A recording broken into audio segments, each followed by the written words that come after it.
তাহাজ্জুদ আর ফজরের অভ্যাস আছে যার, রহমত পূর্ণ প্রভাত হয় তার। আলহামদুলিল্লাহি রাব্বিল আলামিন, আসসালাতু ওয়াসসালামু আলা সাইয়্যিদিল মুরসালিন, আম্মা বা'দু, ফাউযু বিল্লাহি মিনাশ শাইতানির রাজীম, বিসমিল্লাহির রহমানির রহিম। আসসালাতু ওয়াসসালামু আলাইকা ইয়া রাসূলুল্লাহ ওয়া আলা আলিকা ওয়া আসহাবিকা ইয়া হাবিবাল্লাহ। আসসালাতু ওয়াসসালামু আলাইকা ইয়া নবিয়াল্লাহ ওয়া আলা আলিকা ওয়া আসহাবিকা ইয়া নূরাল্লাহ। মাদানী চ্যানেলের দর্শক শ্রোতা, আলহামদুলিল্লাহ রাব্বিল আলামিন, আবার উপস্থিত হয়েছি রহমতপূর্ণ প্রবাদ এই অনুষ্ঠান নিয়ে। নবী রহমত শফি উম্মত সাল্লাল্লাহু তাআলা আলাইহি ওয়াসাল্লাম ইরশাদ করেন, যে ব্যক্তি আমার উপর একবার দুরূদ শরীফ পাঠ করবে, আল্লাহ তাআলা ওই ব্যক্তির উপর 10 বার রহমত নাজিল করেন। আর যে ব্যক্তি আমার উপরে 10 বার দুরূদ শরীফ পাঠ করবে, আল্লাহ তাবারক ওয়া তাআলা ওই ব্যক্তির উপরে 100 বার রহমত নাজিল করেন। সাল্লু আলাল হাবিব সাল্লাল্লাহু তাআলা আলা মুহাম্মদ সাল্লাল্লাহু তাআলা আলাইহি ওয়াসাল্লাম। আল্লাহ তাবারক ওয়া তাআলা আজকের এই দিন আমাদেরকে আল্লাহ তাবারক ওয়া তাআলার হুকুম মোতাবেক চলা এবং প্রিয় নবী রাসূল আরবি সাল্লাল্লাহু তাআলা আলাইহি ওয়াসাল্লামের সুন্নাত মোতাবেক দিন অতিবাহিত করার সেই তৌফিক আমাদেরকে দান করে। রহমতপূর্ণ প্রভাত এই অনুষ্ঠানে আমরা একটি বিষয় নিয়ে আলোচনা করে থাকি সবসময়, এবং নাতখা ইসলাম ভাই থাকে হামদে বারি তাআলা, নাতে রসুলে মকবুল সাল্লাল্লাহু আলাইহি সাল্লাম আপনাদেরকে শুনিয়ে থাকি। আর বিশেষ করে দর্শকের জন্য এই অনুষ্ঠানে আমরা কল আর SMS আপনাদের দেয়া কল SMS-গুলো আমরা নেওয়ারও চেষ্টা করি আলহামদুলিল্লাহ। আজ আপনাদেরকে ইনশাআল্লাহ তাআলা কোরআনে পাকের তেলাওয়াত শোনাবো অনুষ্ঠানের শুরুতে, এরপরে আজকের বিষয় জানাবো, এরপরে হামদে বারি তাআলা শুনবেন ইনশাআল্লাহ তাআলা।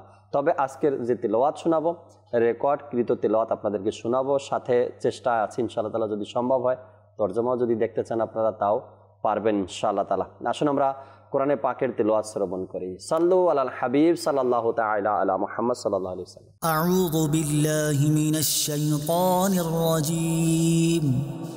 বিসমিল্লাহির রহমানির রহিম। আর-রহমানু আল্লামাল কুরআন, খালাকাল ইনসানা আল্লামাহুল বায়ান। الشمس والقمر بحسبان، والنجم والشجر يسجدان. والسماء رفعها ووضع الميزان، ألا تطغوا في الميزان. وأقيموا الوزن بالقسط ولا تخسروا الميزان. والأرض وضعها للأنام، فيها فاكهة والنخل ذات الأكمام. والحب ذو العصف والريحان، فبأي آلاء ربكما تكذبان.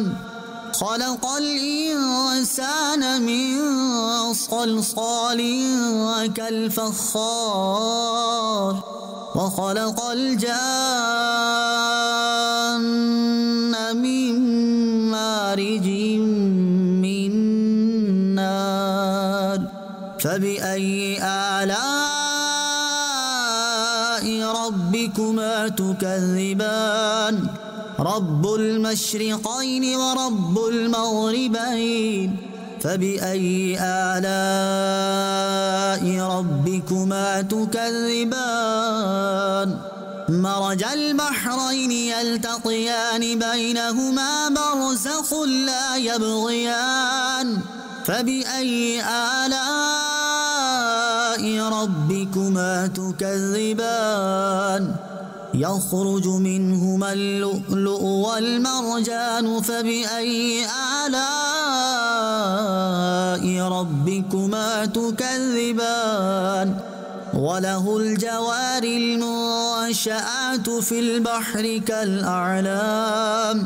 فبأي آلاء ربكما تكذبان. كل من عليها فان، ويبقى وجه ربك ذو الجلال والإكرام. فبأي آلاء ربكما تكذبان.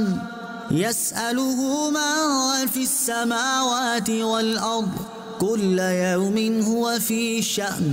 فبأي آلاء ربكما تكذبان سنفرغ لكم أيها الثقلان فبأي آلاء ربكما تكذبان يا معشر الجن والإنس إن استطعتم أن تنفذوا من أقطار السماوات والأرض فانفذوا لا تنفذون إلا بسلطان فبأي آلاء ربكما تكذبان يرسل عليكما شواظ من نار ونحاس فلا تنتصران فبأي آلاء ربكما تكذبان فإذا انشقت السماء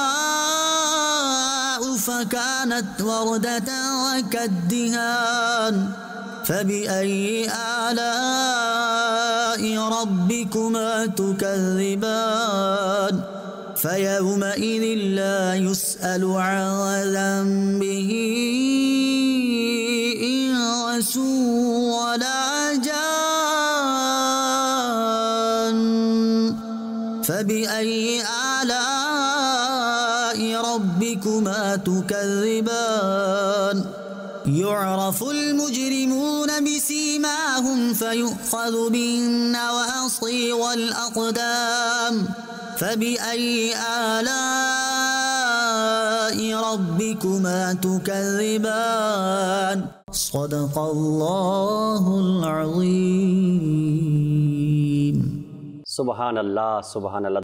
সূরা আর রহমানের অনেকগুলো আয়াতে কারিমা তেলাওয়াত এবং এর কিছু তর্জমা স্ক্রিনে আপনারা দেখেছেন এবং আয়াতের সাথে সম্পর্ক রেখে কিছু ফুটেজও আপনাদেরকে দেখানোর চেষ্টা করেছি আমরা। আল্লাহ তাবারক ওয়া তাআলা কোরআনকে বুঝে, কোরআন তেলাওয়াত কোরআনকে বুঝে সেই মোতাবেক আমল করার আল্লাহ তাআলা সে তৌফিক আমাদেরকে দান করুক। দর্শক, টপিক জানিয়ে দেব, আজকের বিষয় জানাবো আপনাদেরকে, এরপরে হামদে বারি তাআলা শুনবো। আল্লাহ তাবারক ওয়া তাআলা আমাদেরকে সৃষ্টি করার পরে কিভাবে আমরা জীবন অতিবাহিত করব, দুনিয়া কিভাবে আমরা পরিচালনা করব, কতটুকু দুনিয়া আমাদের প্রয়োজন আর কতটুকু প্রয়োজন নয়, এবং আখেরাতের জন্য আমাদের কি করতে হবে, আখেরাতের পুরো বিস্তারিত যেদিক থেকে তাকান আপনি সব কিছু আল্লাহ তাবারক ওয়া তাআলা অগ্রিম আমাদেরকে জানিয়ে দিয়েছেন। বান্দা, তোমরা এভাবে চললে এটা পাবে, এই কাজগুলো করলে এই ক্ষতি রয়েছে, সব বিষয়গুলোই আল্লাহ তাবারক ওয়া তাআলা আমাদেরকে অবগত করেছেন আগে থেকেই, যাতে করে আমরা জেনে শুনে ভুল না করি। এর মধ্যে সবচাইতে বড় একটি আমাদের জন্য যেটা পাওয়া, সেটা হলো আল্লাহ তাবারক ওয়া তাআলা প্রতিটা নেক আমলের সওয়াবের কথাও ইরশাদ করে দিয়েছেন। কখনো আল্লাহ তাবারক ওয়া তাআলার কোরআনে পাকের মধ্যে ইরশাদ করেছেন, আবার কখনো নবী পাক সাল্লাল্লাহু আলাইহি সাল্লাম কোনো আমলের বিষয়ে বর্ণনা করতে গিয়ে ফজিলতের কথা বলেছেন। কোরআনে পাকের মধ্যে এসেছে সওয়াবের আলোচনা আসে তো বলা হয় 70 গুণ বা 1000 গুণ, এটা 10 গুণ। এমন কিছু নেকির কাজ আছে, এমন কিছু নেকির কথা এসেছে কোরআন ও হাদিসের মধ্যে, যার সওয়াবের কথা বলা হয়েছে দ্বিগুণ, দ্বিগুণ, 10 গুণ, 70 গুণ, 1000 গুণ। নেক আমলের উপরে ভিত্তি করে এক এক রকমের সওয়াবের কথা বর্ণনা এসেছে। আজকে আমরা আলোচনা করব, শুনব ইনশাআল্লাহ তাআলা দ্বিগুণ সওয়াব, কোন কোন কাজে দ্বিগুণ সওয়াব রয়েছে। কাজ করব এক, কিন্তু তার সওয়াব পাবো দ্বিগুণ। আল্লাহ চাই ইনশাআল্লাহ তাআলা যখনই এই দ্বিগুণ সওয়াবের কথা আমরা শুনব, আমাদের মধ্যে ওই আমলগুলো করার এক মন মানসিকতা এবং আরও বেশি আমাদের আগ্রহ বাড়বে ইনশাআল্লাহ তাআলা। আমরা প্রস্তুত হয়ে যাই আজকের আলোচনা শোনার জন্য। আমাদের সাথে মিরাজ ভাই আছেন, আজকের বিষয় নিয়ে আলোচনা করবেন। এরপর আমাদের সাথে রাফি ভাইও আছেন, আমরা তার থেকেও কিছু কথা শুনবো আজকের প্রোগ্রামে। আল্লাহ চাই ইনশাআল্লাহ তাআলা। আসুন আমরা হামদে বারি তাআলা শ্রবণ করি, এরপরে আজকের যে বিষয় নিয়েছি দ্বিগুণ সওয়াব নিয়ে কথা বলবো ইনশাআল্লাহ তাআলা। সাল্লু আলাল হাবিব সাল্লাল্লাহু তাআলা আলা মুহাম্মদ সাল্লাল্লাহু আলাইহি ওয়াসাল্লাম। সাল্লাল্লাহু আলাইকা ইয়া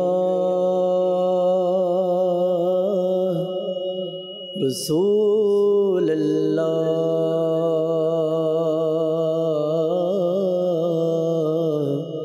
ওয়া সাল্লাম আলাইকা ইয়া حبیب اللہ شب نبی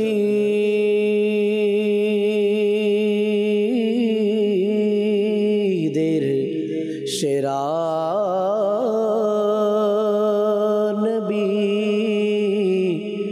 نبی شب نبی دیر آلا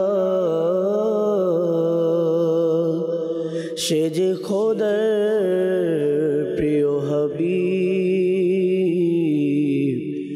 নবী সাল্লাল্লাহু আলা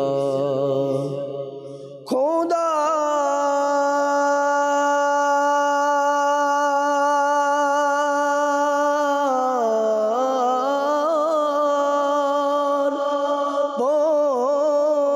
পরেশান তোমার তুমি নবী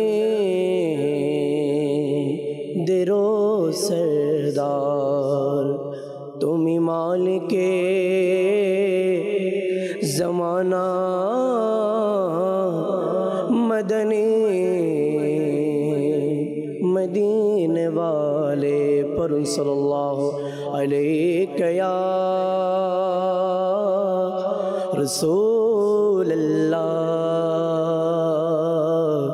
وسلم علیک یا حبیب اللہ ہے خالق مالک رب موہان ہے خالق مالک رب موہان سبحان اللہ سبحان اللہ سبحان اللہ سبحان اللہ سبحان اللہ سبحان اللہ ہے خالق مالک رب موہان ہے خالق مالک رب موہان سبحان اللہ سبحان اللہ مورا بھی کری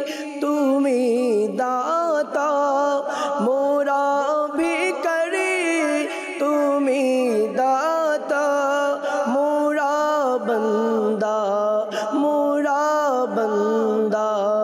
تمہیں مولا مکفے کے تمہار فقیر بادشاہ مکفے کے تمہار فقیر بادشاہ سبحان اللہ سبحان اللہ ہے خالق مالک رب موہان ہے خالق مالک رب موہان سبحان اللہ سبحان اللہ মোরা পাপ করি তুমি মাফ করো মোরা পাপ করি তুমি মাফ করো মোরা জুলুম করি তুমি দয়া করো ঘিরে আছে তোমার দয়ার দুনিয়া ঘিরে আছে তোমার দয়ার দুনিয়া সুবহান আল্লাহ ہے خالق مالک رب موہان سبحان اللہ سبحان اللہ سبحان اللہ سبحان اللہ سبحان اللہ سبحان اللہ سبحان اللہ سبحان اللہ ہے خالق مالک رب موہان ہے خالق مالک رب موہان سبحان اللہ سبحان اللہ সাহায্য করি তুমি গরিবের সাহায্য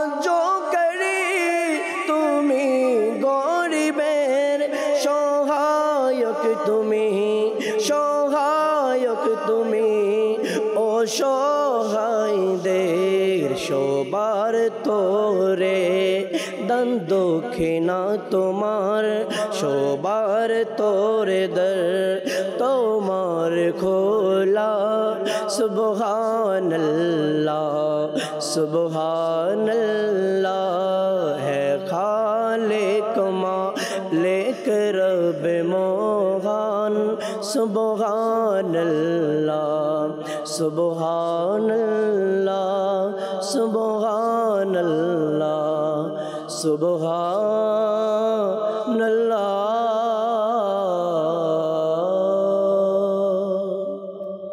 সুবহানাল্লাহ সুবহানাল্লাহ। জিকিরের সাথে সাথে আল্লাহ তাবারক ওয়া তাআলার প্রশংসা করা, হামদ পাঠ করা, এটা বারবার যদি শুকরিয়া আদায় করি তারপরও শেষ হবে না। কেননা আল্লাহ তাআলার জিকিরের মাধ্যমে মানুষের হৃদয় পরিষ্কার হয় আর হৃদয়ের প্রশান্তি পাওয়া যায়। যে মরিচা জমে যায় জিকিরের মাধ্যমে এটা পরিষ্কার হয় এবং হৃদয়ের প্রশান্তি রয়েছে আল্লাহ তাবারক ওয়া তাআলার জিকিরের মধ্যে, ইবাদতের মধ্যে। দর্শক শ্রোতা, এ বিষয়ের দিকে যাব না। আজকের বিষয় দ্বিগুণ সওয়াব। ইনশাআল্লাহ তাআলা শুরু করব মিরাজ ভাই থেকে। দ্বিগুণ সওয়াব নিয়ে আজ ইনশাআল্লাহ আমরা আলোচনা করব। যারা শুনে এরপরে আত্মবিশ্বাস নিয়ে আমল করতে চায়, আশা রাখি ইনশাআল্লাহ তাআলা তাদের জন্য আজকের বিষয়টা অনেক উপকার দিবে। কেননা অনেক মানুষ অধ্যয়ন করার সময় পায় না, ওলামা একরাম থেকে শুনে তারপরে ওই কাজের প্রতি আগ্রহ বাড়ে। আজ দেখুন পৃথিবীতে মসজিদ মাদ্রাসা প্রতিষ্ঠান যত হচ্ছে, যারা দান অনুদান করছে তারা অধ্যয়নের চেয়ে ওলামা একরাম থেকে শুনে তারপরে এটার প্রতি আগ্রহ তাদের বাড়ে। তো যারা সওয়াব শোনার পরে ওই ইবাদতের প্রতি আগ্রহটা বেড়ে যায়, আজ ইনশাআল্লাহ তাআলা আমাদের অনেক কিছু শেখার হবে। জি মিরাজ ভাই, কি দিয়ে শুরু করবেন আজকে দ্বিগুণ সওয়াব? কোরআনে পাকের মধ্যে অসংখ্য জায়গায় এ বিষয়ে বলা হয়েছে কোন বিষয়ের কত সওয়াব রয়েছে। এমন একটি ঘটনা যা হাদিসে পাকের মধ্যে বর্ণিত রয়েছে, যে ইবনে আবি হাতেম রাদিয়াল্লাহু তাআলা আনহু থেকে বর্ণিত, যে একবার রাসূল করিম সাল্লাল্লাহু আলাইহি ওয়াসাল্লাম বনি ইসরাইলের জনৈক ব্যক্তির কথা এভাবে ইরশাদ করছিলেন যে ওই ব্যক্তি এমন ছিল যে 1000 মাস পর্যন্ত এভাবে ইবাদত করেছে, যে রাতের বেলা সে ইবাদতের মধ্যে মশগুল থাকতো, রাতে নামাজ পড়তো, আল্লাহ তাআলার ইবাদত বন্দিগির মধ্যে কাটিয়ে দিত, এবং দিনের বেলা সে জিহাদের মধ্যে মশগুল থাকতো। ধর্মীয় যুদ্ধে অংশগ্রহণ করতো। এক মুহূর্তের জন্য সে অস্ত্র সংবরণ করেনি। এমন অবস্থা চলছিল কতদিন? 1000 মাস পর্যন্ত।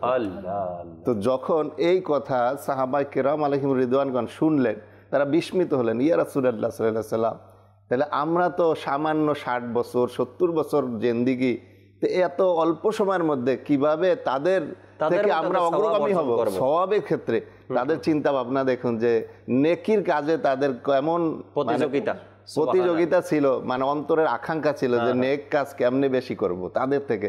কারণ 1000 মাস পর্যন্ত তো ওই লোকটার জিন্দেগি থাকতে হয়েছে, তারপর না সে জীবিত থাকার পরেই সে আমল করেছে। তা আমরা তো জিন্দেগি কম, এর মধ্যে আবার গুনাহের মধ্যে অনেক বেশি সময় অতিবাহিত হয়ে যায়। তো এই কথা যখন শুনলেন সাহাবায়ে কেরাম আরজ করলেন, ইয়া রাসূলুল্লাহ, আমরা কিভাবে তাদের থেকে অগ্রগামী হব? জি। তো যখন এই কথা বলল হুজুর সাল্লাল্লাহু আলাইহি ওয়াসাল্লাম, তিনি চুপ রইলেন। যেহেতু এই বিষয়ে হুজুর সাল্লাল্লাহু আলাইহি ওয়াসাল্লাম ওই মুহূর্তে ওহী আসেনি, তিনি চুপ থাকলেন। ওই মুহূর্তে মানে জবাব দেওয়ার মতো সময় আসেনি। তো হুজুর সাল্লাল্লাহু আলাইহি ওয়াসাল্লাম চুপ রইলেন। আল্লাহ তাআলা এই মুহূর্তে মুফাসসিরগণ বলেন যে সূরা কদর নাজিল হওয়ার মুহূর্তই ছিল ওইটা। যে তখনই আল্লাহ তাআলা সূরাতুল কদর, যা আমরা কিছুদিন পরেই যে মাস শুরু হবে আলহামদুলিল্লাহ, রমজানুল মুবারক, আর এই মাসে এই সূরা নাজিল হয়েছিল। সূরাতুল কদর আল্লাহ তাআলা নাজিল করে দিলেন যে 1000 মাসের থেকে উত্তম রয়েছে একটি মাত্র রাত। সুবহানাল্লাহ। ওই ব্যক্তি যে 1000 মাস ইবাদত করেছে, 1000 মাসের সমপরিমাণ ইবাদতটা কেমন ইবাদত, যে রাতের বেলা পুরো রাত সে আল্লাহ তাআলার ইবাদত করেছে, দিনের বেলা পুরো দিন সে জিহাদের মধ্যে ধর্মযুদ্ধের মধ্যে কাটিয়েছে। কেমন পরিমাণ ইবাদত করেছে! তো এত পরিমাণ ইবাদত যে একটি রাতের মধ্যে আল্লাহ তাআলা দান করলেন, তাও আবার আমার নবী পাক সাল্লাল্লাহু আলাইহি সাল্লামের সাদকায়। এটা তার জন্য আমরা পেয়েছি। তো এই যে একটি মাত্র রাতের কথা বললাম, যে আমরা আজকে টপিকসটা এমন যে সওয়াব দ্বিগুণ কিভাবে হয়। তো আল্লাহ তাআলা চাইলে উম্মতে মুহাম্মাদির জন্য আমার প্রিয় নবী সাল্লাল্লাহু আলাইহি সাল্লামের সদকাতে আমাদেরকে এমন অনেক অফার দিয়েছেন, যার মাধ্যমে আমরা যদি একটু খেয়াল করি যে এই আমলটা করলে আমরা দ্বিগুণ পাবো, 10 গুণ পাবো, 70 গুণ পাবো। সুবহানাল্লাহ। তো ওই বিষয়ে ইনশাআল্লাহ তাআলা আজ আমরা কথা বলবো এবং জানারও চেষ্টা করব ইনশাআল্লাহ তাআলা। দর্শক শ্রোতা, আমরা অনেক সময় কিন্তু ছোট বাচ্চা যারা আছে তাদেরকে লোভ বলি, এটাকে না লোভ দেখাই, যে তুমি যদি এই জিনিসটা পেতে চাও বা তুমি এই কাজটা করো, তবে ওই কাজটা করার পরিবর্তে তোমাকে এটা দ্বিগুণ দেওয়া হবে। দ্বিগুণ দেওয়া, হ্যাঁ, এটা তুমি এই পছন্দ করো, এই জিনিসটা পছন্দ, এটা ডাবল দেবো তোমাকে তুমি এই কাজটা করতে পারলে। বা বাবা বলে সন্তানকে, তুমি যদি আজকে ক্লাসের পড়া কমপ্লিট করে আমাকে শোনাতে পারো, তবে তোমার তো এই খাবারটা পছন্দ, এটা আজকে 2 বার তোমাকে দেওয়া হবে, কারণ দ্বিগুণ দেওয়া হবে। সকালে একবার পাবে বা রাতে একবার পাবে, 2 বার তোমাকে দেওয়া হবে। আল্লাহ তাবারক ওয়া তাআলা বান্দাকে, বান্দার মনকে গলিয়ে দেওয়ার জন্য, ধাবিত করার জন্য, ইবাদতমুখী করার জন্য এই অফারগুলো আল্লাহ তাবারক ওয়া তাআলা বান্দাকে দিয়েছেন। যদি বান্দা এই সুসংবাদ শোনার পরেও নিজেকে সেভাবে তৈরি করতে না পারে আর ধোকায় পড়ে থাকে, তবে সেটা তো নিজের জন্যই ব্যর্থতা, আর কিছুই নয়। এখানে বাবা বলেছেন আমাকে, যদি আমি আজকের এই কাজটা বা ক্লাসের পড়াটা কমপ্লিট করে বাবাকে শোনাতে পারি, তবে বাবা আমার পছন্দের জিনিসের একটা নয় ডাবল দিবে, বাবা আমাকে বলেছে। তো সেই জিনিসটা পাওয়ার জন্য অবশ্যই সন্তান চেষ্টা করে, আর বাবাও তার ইচ্ছাটা পূরণ করে। আল্লাহ তাবারক ওয়া তাআলা, রব তাআলা, সৃষ্টিকর্তা এত দয়ালু, দয়ালু আল্লাহ যখন বলেই দিয়েছেন কি এই আমলের জন্য তোমাদেরকে দ্বিগুণ সওয়াব দেওয়া হবে, আল্লাহ তাবারক ওয়া তাআলা বলাটাই যথেষ্ট। আল্লাহ তাআলার দয়া এমনটাই, দ্বিগুণের জায়গায় 10 গুণও পেতে পারি, আবার 70 গুণও আমরা পেতে পারি। কাল কিয়ামতের ময়দানেই সেটা দেখা যাবে কোন নেক আমলের কারণে আমরা কতটুকু সওয়াব পেয়েছি। আছে না কিতাবের মধ্যে, বান্দা কাল কিয়ামতের ময়দানে উঠবে, উঠে দেখবে তার এত সওয়াব, এত সওয়াব, এত সওয়াব, সে তো অবাক হয়ে যাবে, আল্লাহ এত তো আমলই করিনি, আমি করিনি, এত সওয়াব কোত্থেকে আসছে আমার আমল নামায়। আল্লাহ তাবারক ওয়া তাআলা কত দয়াবান। আল্লাহ বলবেন তুমি তো কাজ করনি, অন্য ব্যক্তিরা করতো, তোমার মনের মধ্যে সেটা আসতো। আর যদি আমার কাছে টাকা থাকতো, জুমার দিন এই ব্যক্তি এত লাখ টাকা, এত হাজার টাকা দান করেছে, আমার থাকলে আমিও হয়তো বা দান করতে পারতাম, আমিও দান করতাম। এই কাজটা আমি করতে পারিনি, আমার নিয়ত আছে করব, হজে যেতে পারি না, যাব, নিয়ত আছে যাব, এই কাজটা, এই নেক আমলটা করতে পারি না, করব। এই যে তুমি নিয়ত করে রেখেছো করার জন্য, আল্লাহ তাবারক ওয়া তাআলা সেই প্রতিদান কাল কিয়ামতের ময়দানে পাবে। এখান থেকে দ্বিগুণ বলা হয়েছে মাত্র বান্দাকে সান্ত্বনা দেওয়ার জন্য বা নেকির প্রতি আগ্রহ বাড়ানোর জন্য। জি জি, আল্লাহ চাইলে 10, 70, 70,000 পর্যন্ত, সেটা তো কাল কিয়ামতের ময়দানে দেখা যাবে বান্দার আমল, আন্তরিকতার কেমন ছিল অবস্থা, সেই হিসাবে কাল কিয়ামতের ময়দানে সওয়াব দিবে আল্লাহ তাআলা। জি রাফি ভাই, কিছু মাদানী ফুল। আলহামদুলিল্লাহি রাব্বিল আলামিন। আল্লাহ তাআলার অফারগুলো শুনলে না দিলের মধ্যে একটা প্রশান্তি আসে, অন্যরকম একটা ভালো লাগা কাজ করে, যে আপনি এত ভুল করার পরেও, এত গুনাহ করার পরেও মাওলা বারবার আমাদেরকে বিভিন্নভাবে ধন্য করতে চায়। তো এর মাঝে দ্বিগুণের বিষয়টা, জি, তো একটা জিনিস খেয়াল করবেন, আমরা তো সৃষ্টি, আমরা যখন কারো কাজ করি, আপনি যেটা বললেন পিতা বা গার্ডিয়ান আমাদেরকে বিভিন্নভাবে অফার দিয়ে থাকেন, বিভিন্ন আমাদের চাহিদা পূরণ করে থাকে। একটা জড় পদার্থ, ফর এক্সাম্পল আমি দেওয়ালের সামনে দাঁড়িয়ে কথা বলছি, দেওয়াল আমার প্রতিধ্বনিটাকে ব্যাক করাচ্ছে, আমার প্রতি উত্তর দিচ্ছে। সে একটা বস্তু হয়ে যদি আমাকে প্রতি উত্তর দিতে পারে, তাহলে স্রষ্টা কেন দিবেন না? স্রষ্টা দিবেন না কেন? তো এখন আমার আপনার কাজ হচ্ছে বুঝে নেওয়া যে স্রষ্টা কখন কিভাবে আমাকে কি দিবে। তো আল্লাহ তাআলা আমাদের অসুখ বিসুখের মাধ্যমে, আল্লাহ তাআলা আমাদের ইবাদতের মাধ্যমে, বিভিন্ন পরীক্ষায় ধৈর্য ধারণের মাধ্যমে বিভিন্নভাবে সওয়াব দিতে থাকেন। যেমন হাদিসে কারিমায় এসেছে বুখারী ও মুসলিম শরীফে, যে হযরত আব্দুল্লাহ ইবনে মাসউদ রাদিয়াল্লাহু তাআলা আনহু থেকে বর্ণিত, তিনি বলেন, আমি একদা রাসূল আকরাম সাল্লাল্লাহু আলাইহি সাল্লামকে দেখতে গিয়েছিলাম, অসুস্থ অবস্থায় ছিলেন, জ্বর আসছিলেন আল্লাহ রাসূল সাল্লাল্লাহু আলাইহি সাল্লামের। তখন উনি অনুভব করলেন যে জ্বরের মাত্রাটা খুব বেশি। তখন আল্লাহ রাসূল সাল্লাল্লাহু আলাইহি সাল্লাম ইরশাদ করলেন যে তোমাদের দুজনের শরীরে যে জ্বর আসতে পারে স্বাভাবিকভাবে, সেটা আমার শরীরে এখন আছে। তখন সাহাবী রাসূল রাদিয়াল্লাহু তাআলা আনহু ইরশাদ করতে লাগলেন, তাহলে আল্লাহ তাআলার দয়ায় হয়তো আপনি 2টি সওয়াব পেয়ে যাবেন, অর্থাৎ দ্বিগুণ সওয়াব পেয়ে যাবেন। তখন আল্লাহ রাসূল সাল্লাল্লাহু আলাইহি ওয়াসাল্লাম মুচকি হাসলেন আর বললেন হ্যাঁ এমনটাই। আহা হা সুবহানাল্লাহ। এখন আমার আপনার অনেক সময় এমন হয়ে যায় যে সাধারণভাবে সর্দি জ্বর কাশি থাকে, কিন্তু এর আগে 3 দিনের মাথায় আমি ভালো হয়ে গেছিলাম, এখন তো 7 দিন 8 দিন হয়ে গেল আমি ভালো হচ্ছি না। কারণ কি? হয়তো আমাকে এখন বুঝতে হবে আমি হয়তো ডাবল সব পেতে যাচ্ছি। আচ্ছা, এখন শীতের মৌসুম, আবার এখানে লক্ষণও কিছু আছে। 7 দিন জ্বর নিয়ে আবার কেউ ভোগান্তির মধ্যে পড়ে অন্যদিকে চলে যায়। যদি এমন কিছু দেখেন লক্ষণ, তবে ডাক্তার হ্যাঁ ডাক্তার তো অবশ্যই নিতে হবে। তো এমন অনেক হয়ে যায়। আলহামদুলিল্লাহ আজকে আমরা অনেকটা ভিআইপি থেকে ভিভিআইপি হচ্ছি, আমরা গিজার ইউজ করি, গরম পানি ইউজ করি, কিন্তু আল্লাহ তাআলার প্রিয় হাবিব সাল্লাল্লাহু আলাইহি ওয়াসাল্লাম কত সুন্দরভাবে আমাদেরকে জানানোর চেষ্টা করেছেন যে ব্যক্তি শীতের মৌসুমে ঠান্ডা পানি দিয়ে ওযু করবে তখন আল্লাহ তাআলা তাকে দ্বিগুণ সওয়াব দেন। সুবহানাল্লাহ। তো যখন আমি আপনি এই মেসেজগুলো শুনবো কোন কারণে কি পাচ্ছি, তখন আমার ইবাদতের মাত্রাটা বৃদ্ধি পাবে অটোমেটিক্যালি।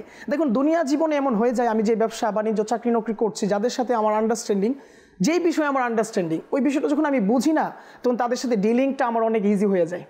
অনেক মিষ্টি ভাষায় আমি তাদের সাথে এই বিষয়টা নিয়ে কথাবার্তা বলতে পারি। তো যখন মাওলার সাথে আমার ডিলিংটা বেটার পজিশনে পৌঁছে যাবে, তখন আমার প্রতিদান বা আমি যে মাওলার কাছ থেকে কি পাচ্ছি সেটা হয়তো ফিল করতে পারবো। তো এর জন্য আমাদের এই হাদিসে কারিমার উপর খুব বেশি মনোযোগী হওয়া উচিত। দেখুন আমরা অনেক সময় কোরআনুল কারীম তিলাওয়াত করি, যারা তেলাওয়াত করছে তো মদিনা, আর যারা তেলাওয়াত করতে পারে না বা একটু ঠেকে পড়ে, এর মধ্যে এসেছে যে ব্যক্তি কোরআন তিলাওয়াত করে তিনি প্রতিটি হরফের বিনিময়ে 1টি করে নেকি পাবেন, আর প্রতিটি নেকি 10 নেকির সমতুল্য। সুবহানাল্লাহ। কিন্তু যারা তিলাওয়াত করতে পারে না কিংবা তিলাওয়াত করতে কষ্ট হয়, তাদের তিলাওয়াতের বিনিময় কি হতে পারে? হাদিসে কারিমায় এসেছে ওই সকল ব্যক্তিরা যারা ভালোভাবে রিডিং পড়তে পারে, তাদের তো একটা হাফিজে কোরআন, তাদের ব্যাপারে বলা হয়েছে একটা। আর কিন্তু যারা পড়তে পারে কিন্তু আস্তে আস্তে কষ্ট হয়, বানান করে। তো যারা ভালোভাবে তেলাওয়াত করতে পারে না বা পারার কারণে তেলাওয়াত করতে চান না, বা তাদের মন মানসিকতা যাদের থেমে যায় যে আমি তো পারি না, আর তাদের এখান থেকে শেখা উচিত। কি শেখা উচিত? হাদিসে কারিমে এসেছে যারা এইভাবে থেমে চেষ্টা করে তিলাওয়াত করবে, আল্লাহ তাআলা তাদেরকে দ্বিগুণ সওয়াব দিবেন। একটু তিলাওয়াত করার সওয়াব আর হতে চেষ্টা করার সওয়াব। সুবহানাল্লাহ। আসলে কথাগুলো শুনলে আগ্রহ আমার নিজেরই বাড়ছে। তবে দর্শকের কি অবস্থা? যে কাজের মধ্যে কষ্ট বেশি তার সওয়াবের কথাও হাদিসে পাকের মধ্যে এসেছে। এই কারণে আমাদের উচিত আমরা যেন সওয়াব হাসিলের উদ্দেশ্যে, সওয়াব অর্জনের উদ্দেশ্যে বেশি পরিমাণে ইবাদত করি। নাতে রাসূলে মকবুল সাল্লাল্লাহু তাআলা আলাইহি ওয়াসাল্লাম আমরা এই মুহূর্তে শুনবো ইনশাআল্লাহ তাআলা। এরপরে দর্শক আপনাদের কল SMS এর দিকে যাওয়ারও চেষ্টা করবো। আমরা কালাম শ্রবণ করি। সাল্লু আলাল হাবিব সাল্লাল্লাহু তাআলা আলা মুহাম্মদ সাল্লাল্লাহু আলাইহি ওয়াসাল্লাম। ভালোবাসার শোধা মোরে দাও রাসূল, তোমার দেওয়ানা বানাও মোরে রাসূল। ভালোবাসার শোধা মোরে দাও রাসূল, তোমার দেওয়ানা বানাও মোরে রাসূল। ভালোবাসার শোধা মোরে দাও রাসূল, ভালোবাসার শোধা মোরে দাও রাসূল, তোমার দেওয়ানা বানাও মোরে রাসূল, তোমার দেওয়ানা বানাও মোরে রাসূল। সুপ্রসন্ন ভাগ্য মোর কর রাসূল,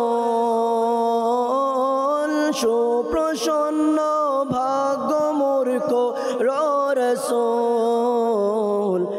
দিদারের সদা আমারে দাও রাসূল, দিদারের শোধা আমারে দাও রাসূল।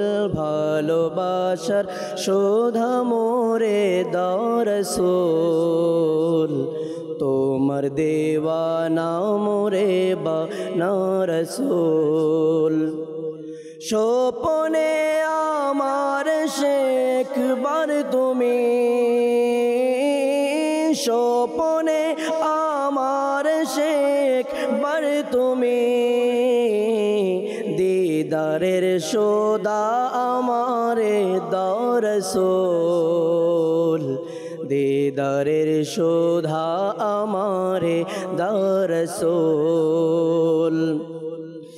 গুনাহের রোগী এলো তো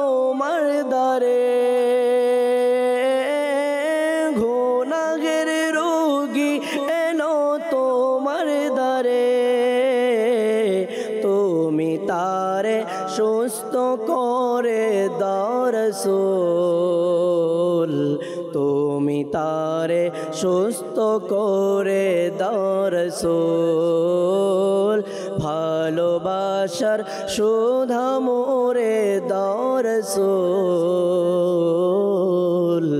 তোমার দেবানা বানাও মোরে রসূল সারা জীবন যেন তোমার নাত লিখি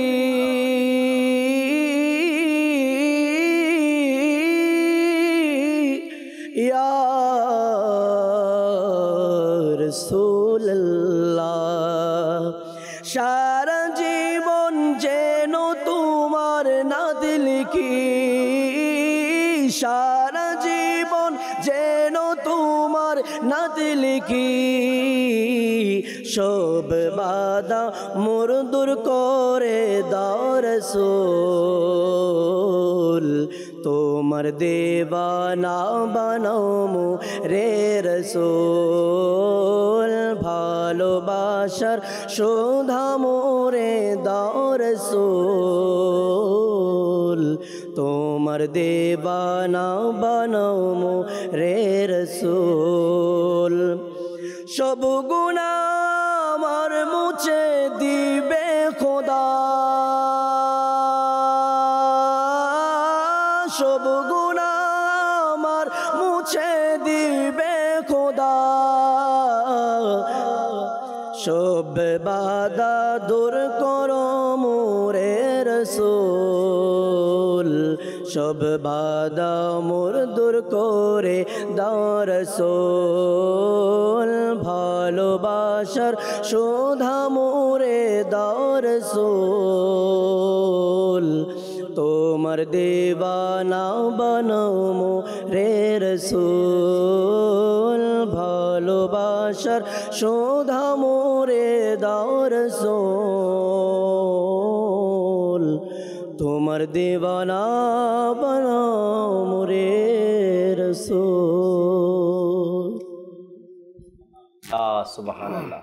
আল্লাহ তাবারক ওয়া তাআলা সবসময় নবী পাক সাল্লাল্লাহু আলাইহি সাল্লামের ভালোবাসা এবং নবী পাক সাল্লাল্লাহু আলাইহি সাল্লামের প্রতিটি সুন্নাত যেন আমাদের অন্তরের মধ্যে জাগতে থাকে, আমরা যেন ভাবতে থাকি, চিন্তা করতে থাকি। নবী পাক সাল্লাল্লাহু আলাইহি সাল্লামের প্রতিটি মুহূর্ত যেন আমরা চিন্তার মধ্যে নিয়ে আসতে পারি আর বিবর যেন নিজেকে রাখতে পারি। আল্লাহ তাআলা সে তৌফিক আমাদেরকে দান করুক। নবী করিম সাল্লাল্লাহু তাআলা আলাইহি ওয়াসাল্লামকে আল্লাহ তাবারক ওয়া তাআলা সব কিছুর জ্ঞানী দান করেছেন, সব কিছুর জ্ঞান। কাল কিয়ামত পর্যন্ত কি হবে, কিয়ামতের ময়দানে কি হবে, আল্লাহ তাআলা সব জ্ঞানই আল্লাহ নবীকে দান করেছে। আর আল্লাহ নবী সাল্লাল্লাহু আলাইহি সাল্লাম যখন যেটা প্রয়োজন মনে করছেন তখন সেটা সাহাবা একরামের সাথে শেয়ার করছেন, যেটা প্রয়োজন মনে করেননি সেটা শেয়ার করেননি, আর যেটা দরকার ছিল ওই মুহূর্তে সেটাই বলেছেন। তো যেটা রাফি ভাই বললেন কি জ্বরের কথা, রোগের ব্যাপারে আল্লাহ নবী সাল্লাল্লাহু আলাইহি সাল্লাম ইরশাদ করেন কি রোগ অসুস্থতা তোমার পূর্বের গুনাহকে মাফ করে দিবে, পূর্বের যে গুনাহ ছিল এটাকে তোমার মাফ করে দিবে, এবং তুমি যদি এই অসুস্থতার সময় ধৈর্য ধারণ করতে পারো তবে এর জন্য দ্বিগুণ সওয়াব আছে। জ্বরের ব্যাপারে তো শুনলামই, অসুস্থতার ব্যাপারও যে কোনো অসুস্থতার ব্যাপারে এভাবে এসেছে দ্বিগুণ সওয়াব। অর্থাৎ আল্লাহ তাবারক ওয়া তাআলা বান্দার পরীক্ষা নেয়, দুনিয়াতে তো পাঠিয়েছে না, সূরা মুলকের মধ্যে তো আসছে যেটা পরীক্ষা আমাদের জন্য, যে কার আমল কতটুকু ভালো হবে, কে কতটুকু ভালো আমল করবে। তো আল্লাহ তাআলা যে বান্দার হৃদয়টা আছে, অন্তরটা আছে, ধৈর্য আছে, সবর আছে, আল্লাহর প্রতি তাওয়াক্কুল আছে, এই সকল বিষয় আল্লাহ তাবারক ওয়া তাআলা বান্দার পরীক্ষা নিচ্ছেন। রোগ দিয়ে, শোক দিয়ে, বিপদ দিয়ে, এগুলো দিয়ে আল্লাহ তাআলা বান্দার পরীক্ষা নেয়, দেখি আমার বান্দা কি করে। আবার ফজিলতের কথাও বলে দিয়েছেন, সওয়াবের কথাও বলে দিয়েছেন, কখনো দ্বিগুণ আর কখনো 10 গুণ, আবার কখনো 70 গুণ। আল্লাহ তাবারক ওয়া তাআলা বোঝার তৌফিক দিক আমাদেরকে, আমরাও যেন পেরেশানি যখন আসে কমপক্ষে ধৈর্য ধারণ করি আর সওয়াবের। আচ্ছা, এক হাদিসে পাকের মধ্যে মিরাজ ভাই এটাও আসছে যে এক সাহাবীর ঘরে আগুন লেগেছিল। ওই আগুন যখন লেগেছে তখন নবী পাক সাল্লাল্লাহু তাআলা আলাইহি ওয়াসাল্লাম ওই জায়গায় উপস্থিত ছিলেন না। পরবর্তী টাইমে যখন আমার নবী আসলেন, আসার পরে শুনলেন অমুক সাহাবীর ঘরে আগুন লেগেছে। তো নবী পাক সাল্লাল্লাহু আলাইহি সাল্লাম অন্যান্য সাহাবা একরামকে জিজ্ঞাসা করলেন যে এখন তার অবস্থা কি, কিছু আছে? মানে হ্যাঁ অবশিষ্ট কিছু আছে, ফ্যামিলি কিভাবে পরিচালনা করছে, তার মনের অবস্থা কেমন এখন। আগুন প্রায় সময় আমাদের ঘর বাড়িতে লেগে থাকে, প্রায় সময় নিউজে দেখা যায় বা গ্রামের বাড়ি থেকে খবর আসে অমুকের বাড়িতে আগুন লেগেছে। এখন একটু কম, হ্যাঁ এখন একটু কম আমি দেখি বা শুনি। আমরা যখন ছোট ছিলাম তখন খেরের ঘরটা একটু বেশি ছিল, হয়তো আপনাদের মনে আছে। এখন টিন বা বিল্ডিং উঠে গেছে মানুষের বাড়িতে বেশিরভাগ এমন, কিন্তু যখন খেরের ঘর ছিল, খেরের পাকের ঘর ছিল, ওই সময়টাতে বেশি লাগতো আগুন। আর বিশেষ করে গ্রামের বাড়িতে চৈত মাসে আগুনটা বেশি দেখতাম। তো যেহেতু আগুন এটা হতেই পারে, আবার শহরও লেগে যায়, বড় বড় ফ্যাক্টরিতে লেগে যায়, বাড়ি ঘরে লেগে যায়, এটা একটা বিপদ। তো আল্লাহ নবী সাল্লাল্লাহু আলাইহি সাল্লাম সাহাবা কেরামকে জিজ্ঞাসা করলেন যে এখন ওই সাহাবীর অবস্থা কি, অবশিষ্ট কি আছে, কিভাবে পরিবার চালাচ্ছে, কি করছে এখন। তো সাহাবা কেরাম বলেন, ইয়া রাসূলুল্লাহ, খুবই শোকাহত অবস্থায় তিনি আছেন, কারো হাত পুড়ে গেছে, আর ঘরের সমস্ত আসবাবপত্র পুড়ে গেছে, কিছুই টিকানো যায়নি। তার কারণ ওই সাহাবীর ঘর ছিল খেজুরের পাতা, উপরের ছাউনি ছিল খেজুরের পাতার, আর যখন এটা শুকিয়ে যায় খেজুরের পাতাটা, তখন আগুন যখন এটাতে লাগে মুহূর্তের মধ্যেই সেটা ক্লিয়ার হয়ে যায়। যাই হোক, তো আল্লাহ নবী সাল্লাল্লাহু আলাইহি সাল্লাম বলেন, ওনাকে দাওয়াত দাও, আমার কাছে তাকে দাওয়াত দাও। ওই ব্যক্তি যখন আসলো, ওই সাহাবী রসুল যখন আসলেন, নবী পাক সাল্লাল্লাহু আলাইহি সাল্লাম তাকে নিয়ে বসলেন, সান্ত্বনা দিলেন। পূর্বের জমানায়ও আগুন লেগেছে, তাকে এটাও শোনালেন, এটা বলে সান্ত্বনা দিলেন। এরপরে হাদিসে পাক বর্ণনা করলেন সওয়াবের কথা, যে ব্যক্তি এমন ছোটখাটো বিপদে ধৈর্য ধারণ করবে, আল্লাহ তাবারক ওয়া তাআলা তাকে দ্বিগুণ সওয়াব দান করেন। অর্থাৎ এক তো তোমার সব শেষ হয়ে গেছে এটার জন্য, দ্বিতীয়ত তুমি ধৈর্য ধারণ করেছো এটার জন্য, আল্লাহ তাবারক ওয়া তাআলা তোমাকে দ্বিগুণ সওয়াব দান করে। ওই সাহাবী তখন মুস্কি হাসলেন, ইয়া রাসূলুল্লাহ, সব চলে যাক, আপনি তো আছেন আমার সাথে, সব চলে যাক, কিন্তু আপনি তো আমার সাথে আছেন, এটাই অনেক কিছু আমার জন্য। আল্লাহ তাবারক ওয়া তাআলা আমাদেরকে বোঝার তৌফিক দিক। আমরা দর্শকের কয়েকটা কল শুনি, এরপর আবার আলোচনায় ফিরবো ইনশাআল্লাহ। জি, কল শুনিয়ে দিন। রাজশাহী চারঘাট থেকে বল। আমাকে এই অনুষ্ঠানটা খুব ভালো লাগে, আমি এই চ্যানেলটা খুব দেখি। আল্লাহ যেন সারা জীবন যতদিন দিন আমাকে বাঁচা রাখে, ততদিন আল্লাহ যেন এই চ্যানেলটা ভালো রাখে। আমাদের জন্য, সবার জন্য দোয়া করবেন। আছি আমরা ইনশাআল্লাহ তাআলা আপনার সাথে, চ্যানেলটা থাকবে আপনার সাথে, আপনি চ্যানেলের সাথে থাকতে হবে আপনাকে, কিছু অর্জন করার জন্য, কিছু পাওয়ার জন্য ইনশাআল্লাহ তাআলা। পরবর্তী কল দেন। আমার নাম রিয়ামণি, আমি কক্সবাজার থেকে বলছি। আমি একটু কালাম শুনতে চাই, আর পিয়ানোয় পয়সা নাই। মাশাআল্লাহ, কক্সবাজার থেকে আপনি আমাদেরকে কল করেছেন। জানি না দাওয়াত ইসলামের এই ফয়জান কোথায় কোথায় কোন কোন গ্রামে গঞ্জে পৌঁছে গিয়েছে। আর টিয়া নাই, পয়সা নাই, কালাম আপনি শুনতে চেয়েছেন। আর এটা চট্টগ্রামের ভাষায়, আপনি কক্সবাজারের হলেও কালামটা বুঝবেন, হয়তো চট্টগ্রামের বাহিরে যারা আছে তাদের বুঝতে একটু কষ্ট হবে। আর আজকে আমাদের নাথ খান নুরুল আমিন ভাই চট্টগ্রামের ভাষা হয়তো বা পারেন না তিনি, আর অন্য অন্য অনুষ্ঠানে তো শোনানোর চেষ্টা করি আপনাদেরকে, আলহামদুলিল্লাহ রাব্বিল আলামিন। তবে ভালো লাগে যখন একদম গ্রামগঞ্জ থেকে কলগুলো আসে, শহরের কলও ভালো লাগে, আর বেশি দূর থেকে আসলে আরও বেশি ভালো লাগে যে আল্লাহ তাআলা অনেক বড় দয়া, দাওয়াত ইসলামের মাধ্যমে আজ মাদানী চ্যানেল কোথায় কোথায় চলছে, আর দর্শক দেখছেন, উপভোগ করছেন। দেখেন, কালাম যে বলে সুরে সুরে যেটা পাঠ করা হয়, ইসলামিক গজল বলি আমরা। আর এই বাচ্চা বললেন কালাম কোত্থেকে শিখছে? একমাত্র মাদানী চ্যানেল থেকে শিখছে। অন্য কোনো সংগঠন, অন্য কোনো ব্যক্তি এই গজল বলেন, এরা গজলই বেশি বলে। হামদে বাড়ি তালা একটু একটু প্রচলন হয়েছে, বা আহলে সুন্নাতের মধ্যে নাতে রসুল, কিন্তু কালাম শব্দটা আমির আহলে সুন্নাত দিয়েছে। কালাম শব্দটা এখান থেকে আমরা পাই। আর এই বাচ্চা আজকে যে কল করে কালাম বলেছেন না, মানকাবাত তো আউলিয়া ইকরামের শানে পড়া হয়, এটা অনেক সময় অনেকে বলে, কিন্তু দাওয়াত ইসলামের মধ্যে বেশি প্রচলন। আলহামদুলিল্লাহ রাব্বিল আলামিন, আল্লাহ তাআলা কবুল করেন। পরবর্তী কল দেন। মোহাম্মদ জাবেদাল, আমি জামালপুর জেলা দেওয়ানগঞ্জ সুগার মিল থেকে বলছি। আমি এই চ্যানেলটা দেখতেছি, ফ্যামিলি বলবে, আমি এই চ্যানেলটা দেখি সবসময়, খুবই ভালো লাগে। আল্লাহ তাআলা কবুল করেন। আপনিও জামালপুর থেকে আমাদেরকে কল করেছেন, চ্যানেলটি ভালো লাগে, সবসময় সাথে থাকবেন, আপনি দেখবেন, পরিবারকেও দেখার জন্য বলবেন। পরবর্তী কল দেন। কিশোরগঞ্জ থেকে বলতে, আমার নাম মোহাম্মদ খায়রুল ইসলাম, আমি একটি মানকাবাত শুনতে চাই খাজা গরিবে নেওয়াজের শানে। মাশাআল্লাহ মাশাআল্লাহ। কিশোরগঞ্জ থেকে খায়রুল ইসলাম ভাইয়ের প্রায় সময় কল আমি শুনি, কয়েকবার শুনলে ওই কলারের নামটা মুখস্থ হয়ে যায় আমার, এবং বুঝি যে নিয়মিত দর্শক। জি, খায়রুল ভাই, হয়তো আপনি কিশোরগঞ্জে একবার আসেন ফয়জানে মদিনাতে, দাওয়াত রইল আমার পক্ষ থেকে ইনশাআল্লাহ তাআলা। জুমার নামাজ পড়েন, আর যদি সম্ভব হয় 3 দিনের মাদানী কাফেলায় চলে আসেন এখানে, আপনার সাথে 3 দিনের মাদানী কাফেলায় সফর করার যদি সুযোগ হয় আমার আরও ভালো হবে, কেননা নিয়মিত আপনি অনুষ্ঠানগুলো দেখেন, আপনার থেকে কিছু শেখার আমার আছে অবশ্যই ইনশাআল্লাহ তাআলা। পরবর্তী কল দেন। আমার নাম হলো মোহাম্মদ আবুল হাসেম, ব্রাহ্মণবাড়িয়া নাসিরনগর। আমি আপনার মাদানী চ্যানেলটা দেখি আর কি, আমার কাছে খুব ভালো লাগে। আজকে দেখলাম, আমার কাছে খুব ভালো লাগলো। মাশাআল্লাহ, সাথে থাকার জন্য আপনাকেও ধন্যবাদ। আমরা কালাম একটু পরে শুনি দর্শক শ্রোতা, মিরাজ ভাই থেকে আরো কিছু মাদানী ফুল আমরা শ্রবণ করব, এরপরে আপনাদের অনুরোধের কালামগুলো আমরা শোনানোর চেষ্টা করব ইনশাআল্লাহ তাআলা। মিরাজ ভাই, দ্বিগুণ সওয়াব। জি, আমরা শুনছিলাম দ্বিগুণ সওয়াব সম্পর্কে। কোরআনে পাকের মধ্যেও দ্বিগুণ দিবেন আল্লাহ তাআলা এমন বলেছেন। আচ্ছা, কোন বিষয়ের জন্য বলেছেন আমরা শ্রবণ করি যে সূরাতুত তাগাবুনের 17 নম্বর আয়াতে আল্লাহ তাআলা বলেন, বিসমিল্লাহির রহমানির রহিম, ইন তুকরিদুল্লাহা করদান হাসানান ফায়ুদাইফাহু লাকুম ওয়া ইয়াগফির লাকুম। আল্লাহ তাআলা বলছেন, যদি তোমরা আল্লাহকে উত্তম কর্জ প্রদান করো, তিনি তোমাদের জন্য দ্বিগুণ করে দিবেন এবং তোমাদেরকে ক্ষমাও করে দেবেন। অন্য একটি আয়াতে মোবারকা যা সূরাতুল বাকারার মধ্যে রয়েছে, এখানে আল্লাহ তাআলা বলছেন, এমন কেউ আসো যে আল্লাহকে কর্জ দেবে, উত্তম কর্জ, তবে আল্লাহ তার জন্য বহু গুণ বর্ধিত করে দেবেন। তো এই দুইটি আয়াতে মোবারকা, একটি বলছেন দ্বিগুণ আর একটা বলছেন বহু গুণ, কাছাকাছি শব্দ যদিও।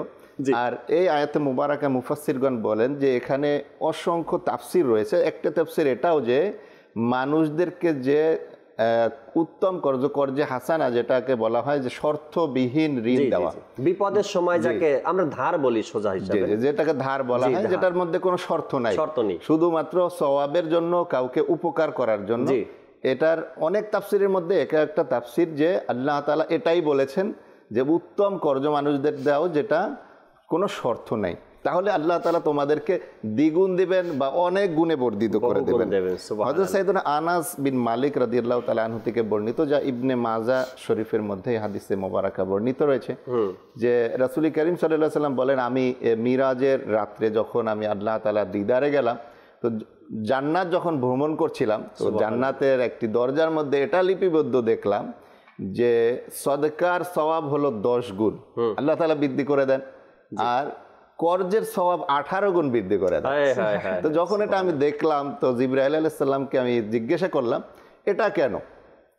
তো জিবরাইল আলাইহিস সালাম বললেন, এটার কারণ হলো যে যখন সদকা কাকে করা হয়, ভিক্ষুককে, তো ভিক্ষুক তার কাছে সম্পদ থাকার পরেও সে চায়, মানুষদের কাছে চায়, এ কারণে এটার সওয়াব 10 গুণ। কিন্তু কর্জে হাসানা বা ঋণ, এর ওই ঋণ যার মধ্যে কোনো শর্ত নাই, যে ব্যক্তি নেয় সে যখন প্রয়োজনের সময় নেয়, তার কাছে যখন থাকে না, একান্ত অপারক হয়, তখন মানুষ ধার করে, এছাড়া কিন্তু ধার করে না। তো এই কারণে আল্লাহ তাআলা এটার জন্য 18 গুণ সওয়াব বৃদ্ধি করে দেন। সুবহানাল্লাহ, সুবহানাল্লাহ। তো হাদিসে পাকের মধ্যে আরো ইরশাদ করেছেন আল্লাহ তাআলার প্রিয় রাসূল সাল্লাল্লাহু আলাইহি সাল্লাম যে প্রতিটি কর্জই, প্রতিটি ধারই সদকা, কিন্তু যে ব্যক্তি মুসলমানদেরকে 2 বার কর্জ প্রদান করবে, যখন 2 বার কর্জ প্রদান করবে, তাকে সমপরিমাণ অর্থের সওয়াব প্রদান করা হবে। এখন আমরা যদি চিন্তা করি, আমি কাউকে ধার দিলাম, তার মানে এই টাকার মালিক কিন্তু আমিই রয়েছি, আমি সেটা ফেরত পাবো, আমি কিন্তু দান করে দেই নাই। কিন্তু যখন একজন মুসলমানকে 2 বার, একবার নিয়েছে তো দ্বিতীয়বার আবার কর্জ দিলাম, আবারও ধার দিলাম, তাহলে আল্লাহ তাআলা ওই সমপরিমাণ অর্থের সওয়াব প্রদান করলেন। মানে এটা আমাদের বিশেষ অফার আল্লাহ তাআলার কাছ থেকে, যে আমরা মানে আমার সম্পদ কিন্তু আমি সদকার সওয়াব পেলাম। এখানে কর্জের যে বিষয়টা আসছে না, আমার যারা প্রিয় ব্যক্তি আছে, না, তাদেরকে কর্জ দেওয়ার স্টাইল কি? সওয়াবের আশা তো থাকেই না মিরাজ ভাই, সওয়াবের আশা থাকেই না। বলে আপনি আমার বেশি পছন্দনীয় বা আমার কাছের মানুষ, আপনি আমার বেশি বন্ধুত্ব আপনার সাথে আমার, আরে মিরাজ ভাই নেন না, দিয়েন, আপনার যখন সুযোগ হয় আপনি দিয়েন। এখন এটা কেন? এই যে বলে দেয় না, বলে ঠিক আছে, আরে ভাই আপনার লাগবে তো নেন না, কি হয়েছে নেন, আমি আপনি তো একই, নেন, নিয়ে নেন, যখন আপনার সুবিধা হয় আপনি তখন দিয়েন। এটার পিছনে যে যখন দেখবেন অতি ভক্তি, তখন মনে করতে হবে এর পিছনে কোনো সমস্যা বা রহস্য আছে। রহস্যটা বলে দেই, অনেক মানুষ এই আশায় এই বাক্যগুলো ব্যবহার করে আর এত ভক্তি দেখায় যে আজ যদি আমি এই ব্যক্তিকে উপকার করতে পারি, আরে মিরাজ ভাই তো যেমন তেমন ব্যক্তি না, যেমন তেমন লোক না, আজকে আমি যদি দেই তাকে, এটা বলে আমরা সহজ ভাষায় পাম্পট্টি বলি, এভাবে যদি দিয়ে দেই তো একদিন না একদিন এর সুদে আসলে আমি আদায় ঠিক কি করতে পারবো। একটা হলো এই ধরন কর্জ দেওয়ার, অথচ আল্লাহ তাবারক ওয়া তাআলা কোরআনে কি বলেছেন যে তোমরা উত্তম কর্জ দাও, উত্তম কর্জ দাও, যেটার মধ্যে কোনো শর্ত নেই, শর্ত যেখানে নেই। আচ্ছা, মন সাফ করতে হবে এখানে, এটা বিষয় মন থেকে আসছে না। আমি একজনকে দিয়ে দিলাম, ভাই আপনি তো আপনার আমার যা আপনারও তা, আমারটা আপনি নিবেন, দিয়ে দিন যখন সুবিধা। আরেকটা হলো গিয়ে কোনো ব্যক্তি এসে বলল, ভাই এখন এমন একটা বিপদে পড়ছি, মা হসপিটালে বা বাচ্চার মা হসপিটালে, বাচ্চা হসপিটালে, এখন কিছু টাকা আমার খুবই প্রয়োজন, যদি দিতেন ভালো হতো। তো তখন এসে চাইলো, আর মন থেকে আসলো, আসলে মানুষটা খুবই গরিব, এই মুহূর্তে যে টাকাটা আমি না দেই তবে হয়তো অনেক বড় দুর্ঘটনাও ঘটতে পারে, যাক কোনো অসুবিধা নেই ভাই, নেন আপনি টাকা, যখন সুবিধা হয় আপনি আমাকে চুপি চাপি দিয়ে যান, কোনো অসুবিধা নেই। এই একটা অন্তরে নিয়ত কি ছিল, না বেচারা গরিব, এই মুহূর্তে যদি দিতে পারি আল্লাহর এক বান্দা, আল্লাহর সন্তুষ্টির জন্য আল্লাহর বান্দাকে যদি আমি দেই তো এটা ফিরে পাবো। আচ্ছা, কর্জ দেওয়ার এই যে কয়েকটা ধরন আছে, আবার অনেকগুলো ধরন আছে, কিন্তু আবার মানুষ কর্জ দেয় কিভাবে? আমার জানা মতে এমন হাজারো ফ্যামিলি আছে, ক্যামেরার বাইরে যারা আছে এরাও দেখছে, দর্শক যারা আছে তারাও দেখছে, বড় ভাই ছোট ভাই বা 3-4 ভাই, এক ভাই ভালো জব করে, ভালো চাকরি করে, ভালো টাকা পয়সা আছে, আর এক ভাই নেই, তো ওই ভাইকে আজকে 10,000 দিল, 20,000 দিল, 40,000 দিল, 50,000 দিল, 2 লাখ, 4 লাখ, 5 লাখ, যখন তার একটা আগে থেকেই ধারণা ছিল আমার ভাইকে আমি দিতে থাকি, যখন দেখবো তার 2-4-5% জায়গার টাকা সে নিয়ে গেছে অলরেডি, তখন একদিন আমি পুরাটা খাবলা মেরে ধরবো, মানে এখন তোমার জায়গাটা আমাকে নিয়ে নেব না। দর্শক বলতে পারবেন না, হাজার হাজার ফ্যামিলিতে এগুলো ঘটছে। আচ্ছা, মামা যদিও এমন দুর্বল থাকে তো মামাকে দিতে থাকে, একটা সময় এসে বলে মা যে সম্পত্তি পাবে না, তো ওটা যখন দলিল করে দিবেন তখন আমার ওই টাকাটার ভাগও কিছু আমাকে দিয়ে দিন, মানে আমি যে টাকা আপনাকে দিয়েছিলাম ওই কর্জের টাকাটার একটা অংশ আমাকে বাড়তি দিয়ে দিবেন দলিল করে। হ্যাঁ। আচ্ছা, এরকমের বিভিন্ন দিক থেকে যারা এই দুশ্চিন্তা নিয়ে থাকে বা যাদের মধ্যে এরকম চালাকি ধান্দাবাজি থাকে, তারা কিন্তু এই কর্জ দেওয়ার নামে মিরাজ ভাই এরকম ঠকায় মানুষকে, অন্তরেই ছিল যে এরকম করাপশন করবে, কখনো মানুষের উপরে জুলুম করবে, তার টার্গেট এটা ছিল যে আমি দিয়ে রাখি আমারটা বিফলে যাবে না, একদিন আমি সবগুলো আদায় করে নিব। এরকমের অসংখ্য ফ্যামিলি ধোকায় পড়ছে বা মানুষ করছে, অথচ এখানে কত সওয়াবের কথা আল্লাহ বলছেন, কত প্রতিদানের কথা আল্লাহ বলছেন, আমরা দেই না। এক আত্মীয় অসহায় আছে, দেই তাকে কিছু। এই সিমটমটাও খুব বেশি পরিলক্ষিত হয়, যেমন বিপদে আমি তো দিলাম, দেওয়ার পরে একটা সময় এমন আসলো আমি তাকে খোঁচা মারলাম, তোমার কি মনে নেই আমি যে তোমার ওই বিপদে ছিলাম, তুমি কিভাবে আমার সামনে কথা বলো, আর খোটার ব্যাপারেও কিন্তু আসছে কিন্তু। এখন মূলত লোক দেখানো যে বিষয়টা, এটা খুব বেশি আমাদের মাঝে প্রভাবটা বিস্তার করছে। যেমন যতই আল্লাহ ওয়ালা ব্যক্তি আমরা দেখেছি, যত ওলি আল্লাহ দেখেছি, তাদের একটা এমন ছিল যে ইবাদতের ক্ষেত্রে কোনো নেকির কাজ করতে গোপনীয়তার যে একটা ধারাবাহিকতা, গোপন রাখার যে চেষ্টাটা ওনাদের মধ্যে খুব বেশি থাকতো। ঠিক এমনিভাবে কোনো এক বুজুর্গ ইবাদত করতে থাকেন, তো উনি অনুভব করতে থাকেন যে ওনার ইবাদতগুলো কেউ না কেউ পরিলক্ষিত করছে। তখন ওনার ভিতরে একটা প্রশ্ন কাজ করতে লাগলেন যে আমি যে এই ইবাদত করছি, আমার ইবাদত যে লোকেরা দেখে নিচ্ছে, এতে কি আমার সওয়াব থাকবে? কারণ বাহ্যিকভাবে তো এরকমই হয়, লোক দেখানো ইবাদত কাজে আসে না, সওয়াব পাওয়া যায় না। তখন উত্তরে এরকম আসলো যে অবশ্যই আপনি সওয়াব পাবেন, বরং একটা নয় দুটা পাবেন। এই জন্য দুটা, যে এক তো আপনি ইবাদত করছেন আলহামদুলিল্লাহ এর সওয়াব, আর দ্বিতীয়ত হচ্ছে আপনি যে ইবাদত করছেন তা দেখে লোকের আপনাকে অনুকরণ করছে, এর জন্য আপনি আরেকটা সওয়াব পাবেন। তো এই ব্যাপারে ইমাম মুসলিম রহমতুল্লাহ আলাইহি তার স্বীয় গ্রন্থ মুসলিম শরীফে এইভাবে একটি হাদিসে কারীম উল্লেখ করেন যে আল্লাহ রাসূল সাল্লাল্লাহু আলাইহি ওয়াসাল্লাম ইরশাদ করেন, তোমাদের মাঝে যে ব্যক্তি একটা নতুন প্রথাকে চালু করে যায় আর এটা দেখে অন্যরা অনুসরণ করে আল্লাহ তাআলার ইবাদত করে, তখন ওই ব্যক্তিও সওয়াব পাবে এবং যারা করবে তারাও সমান সওয়াব পেয়ে যাবে। অর্থাৎ দুটা সওয়াব হয়ে গেল। তো আলহামদুলিল্লাহ জান কোরবান এই ফিতনা ফাসাদের জামানায় দাওয়াত ইসলামী আমির আহলে সুন্নত কত নিখুঁতভাবে ওনার এক একটা ইবাদত, ফরজ, ওয়াজিব, সুন্নত, নফল থেকে শুরু করে মুস্তাহাব থেকে শুরু করে আলহামদুলিল্লাহ টেকনোলজিসের মাধ্যমে, মাদানী চ্যানেলের মাধ্যমে, বিভিন্ন পেজেসের মাধ্যমে আমরা আজকে পাচ্ছি, পেয়ে অনুসরণ করছি, ইমামা থেকে শুরু করে মিসওয়াক, তাসবিহ ইত্যাদি ইত্যাদি। তো নিঃসন্দেহে এর সওয়াব বৃদ্ধি পেতেই থাকবে। তো আমাদের নামাজের আহকামের মধ্যে এই বিষয়টা আমিরুল সুন্নাত উল্লেখ করেছেন। নামাজের ব্যাপার যেটা আছে, আমরা যখন নামাজ পড়তে যাই, নামাজ পড়ি, তখন অপর ব্যক্তিকে নেকির দাওয়াত দিয়ে নামাজে নিয়ে যাওয়া বা নামাজের দাওয়াত দেওয়া, নেকির দাওয়াত, তো সওয়াব দ্বিগুণ করার জন্য, দ্বিগুণ নয়, আমি তো আগেও বলেছি আল্লাহ তাআলা রহমান আছেন, কাল কিয়ামতের ময়দানে কতটুকু দিবেন আল্লাহই সেটা ভালো জানেন, কত দিবেন। হ্যাঁ, আসছে বর্ণনার মধ্যে দ্বিগুণের কথা, আসছে 10 গুণের কথা, আসছে 70 গুণের কথা, কিন্তু আল্লাহ তাবারক ওয়া তাআলা কত দিবেন সেটা আল্লাহই ভালো জানেন। দর্শকের কল আছে, একটা কল শুনি আমরা, এরপর ইনশাআল্লাহ তাআলা আসবো নুরুল আমিন ভাইয়ের কাছে কিছু অনুরোধের কালাম শুনবেন ইনশাআল্লাহ। জি, আমার নাম হচ্ছে মোহাম্মদ খোকন, নারায়ণগঞ্জ থেকে। আমি একটা নাতের আসর শুনতে চাই, সেটা হলো মনে এই বাসনা শুধু দেখবো মদিনা। আল্লাহ তাবারক ওয়া তাআলা তাড়াতাড়ি মদিনা দেখাক আমাদেরকে ইনশাআল্লাহ তাআলা, সাথেই থাকুন। আমরা নুরুল আমিন ভাইয়ের কাছে যাই, কালামের কিছু অনুরোধ ছিল আমাদেরকে শুনিয়ে দিবেন ইনশাআল্লাহ তাআলা। সাল্লু আলাল হাবিব সাল্লাল্লাহু তাআলা আলা মুহাম্মদ সাল্লাল্লাহু তাআলা আলাইহি ওয়াসাল্লাম। আমারি মনের এই বাসনা দেখব সোনার মদিনা, আমারি মনের এই বাসনা আল্লাহ, আমারি মনের এই বাসনা দেখব সোনার মদিনা, গিয়ে সে থায় হৃদয় ব্যথা, গিয়ে সে থায় হৃদয় ব্যথা, দেখাবো আমি তারে আমারি মনের এই বাসনা। তিনি যদি চান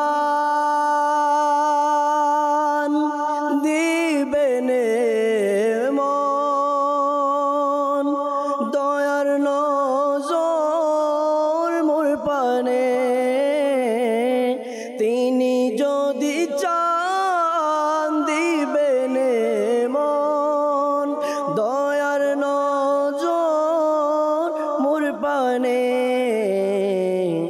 চোখের দ্বারায় বইবে নদী আল্লাহ, চোখের দ্বারায় বইবে নদী, হয়তো বিরহ ভারে আমারি মনের এ বাসনা, মরণ যেন হয় গো আমার, সবুজ গম্বুজের নিচে, মরণ যেন হয় গো আমার, সবুজ গম্বুজের নিচে, ঘুরব কত ধারে ধারে আল্লাহ, ঘুরব কত ধারে ধারে, শাহী সে দরবার ছেড়ে আমারি মনের এ বাসনা দেখব সোনার মদিনা, আমারি মনের এই বাসনা। সরব না কবু তোমার দামান, সরব না কবু তোমার দামান, ইয়া খাজা মুঈনুদ্দিন হাসান, ইয়া খাজা মুঈনুদ্দিন হাসান, হোকে তোমাতে ফিদা মোর মন প্রাণ ধন, হোকে তোমাতে ফিদা মোর দন প্রাণ মন, ইয়া খাজা মুঈনুদ্দিন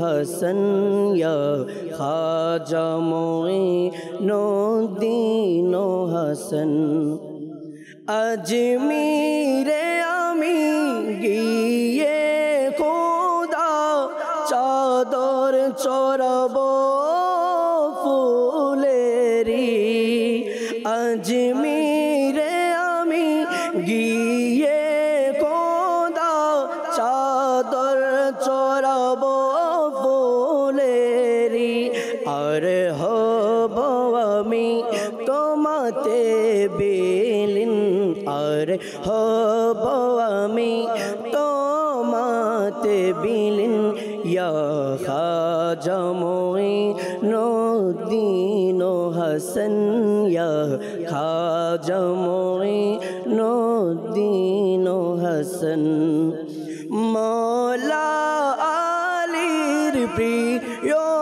তুমি জহরার কলিজার টুকরা তুমি মওলা আলীর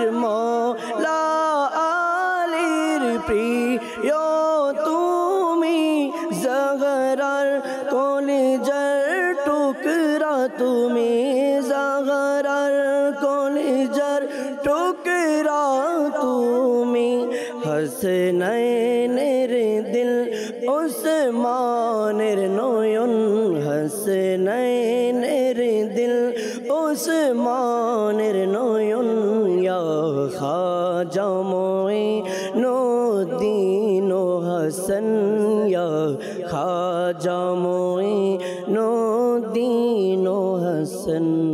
আল্লাহ তাবারক ওয়া তাআলা খাজা গরিব নওয়াজ রহমতুল্লাহি তাআলা ফয়জ ও বরকত দ্বারা আল্লাহ তাআলা আমাদেরকে ধন্য করুক।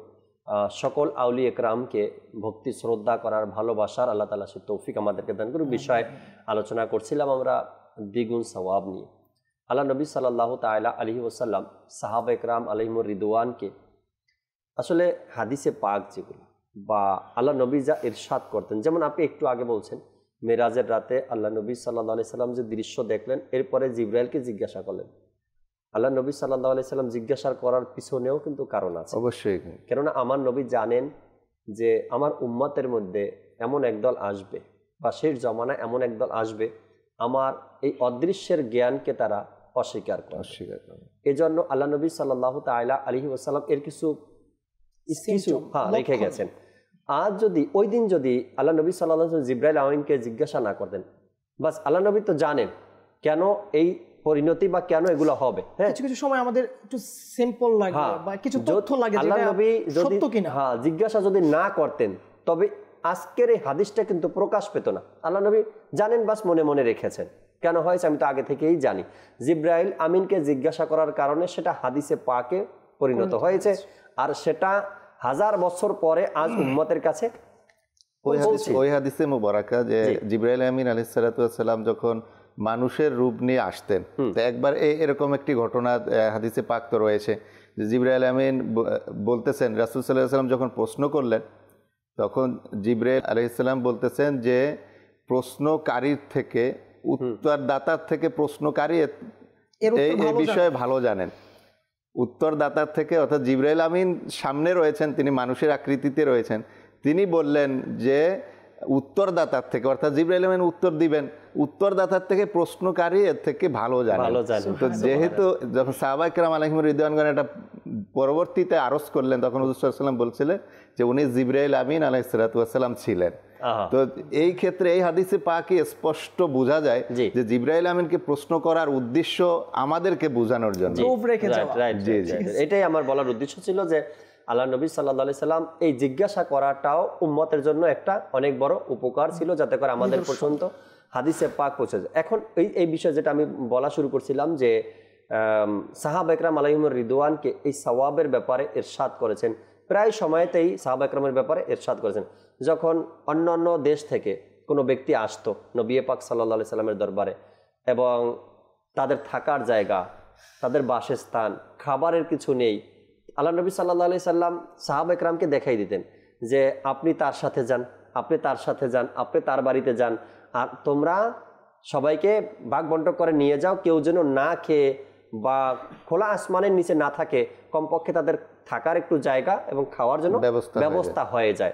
আল্লাহ নবী সাল্লাল্লাহু আলাইহি সাল্লাম এই ব্যবস্থা করার অনেক পূর্বেই এই ব্যবস্থা, এই যে আজকে বলে দিলেন না, এটা তো মনে হয় হঠাৎ হয়ে গেছে যে তুমি এর বাসায় যাও, তুমি এর বাসায় যাও, তুমি এর বাসায় যাও, না, এই যাওয়া, এই কথা বলার অনেক পূর্বেই আল্লাহ নবী সাল্লাল্লাহু আলাইহি সাল্লাম সাহাবা ইকরামকে এই ঘোষণাও দিয়ে দিয়েছেন, সওয়াবের কথা বলে দিয়েছেন যে অসহায় ব্যক্তিকে, যদি কেউ আসে অসহায় ব্যক্তিকে বা মাত্র মুসলমান হয়েছে এমন ব্যক্তিকে, গরিবকে বা এখন যাওয়ার কোনো জায়গা নাই বা মুসাফিরকে যারা স্থান দিবে, খাওয়াবে, পরাবে, আল্লাহ তাআলা তাদের জন্য এত সওয়াব রেখেছেন।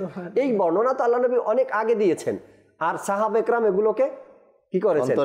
অন্তরে ধারণ করে নিয়েছেন। আর যখন বহু পরে অন্যান্য সাহাবা ইকরাম অন্যান্য দেশ থেকে আসলেন নবী পাক সাল্লাল্লাহু আলাইহি সাল্লামের কাছে, তখন তো শুধু ইশারাই আমার নবী, হ্যাঁ ইশারা, নিয়ে নাও, এনাকে নিয়ে নাও তুমি, এনাকে নিয়ে নাও তুমি, এনাকে নিয়ে নাও তুমি। তো সাহাবা ইকরাম আলাইহিমুর রিদওয়ানকে আল্লাহ নবী সাল্লাল্লাহু আলাইহি সাল্লাম এই সকল বিষয়গুলোকে ইরশাদ করেছেন, রেখে গিয়েছেন, বলে গিয়েছেন।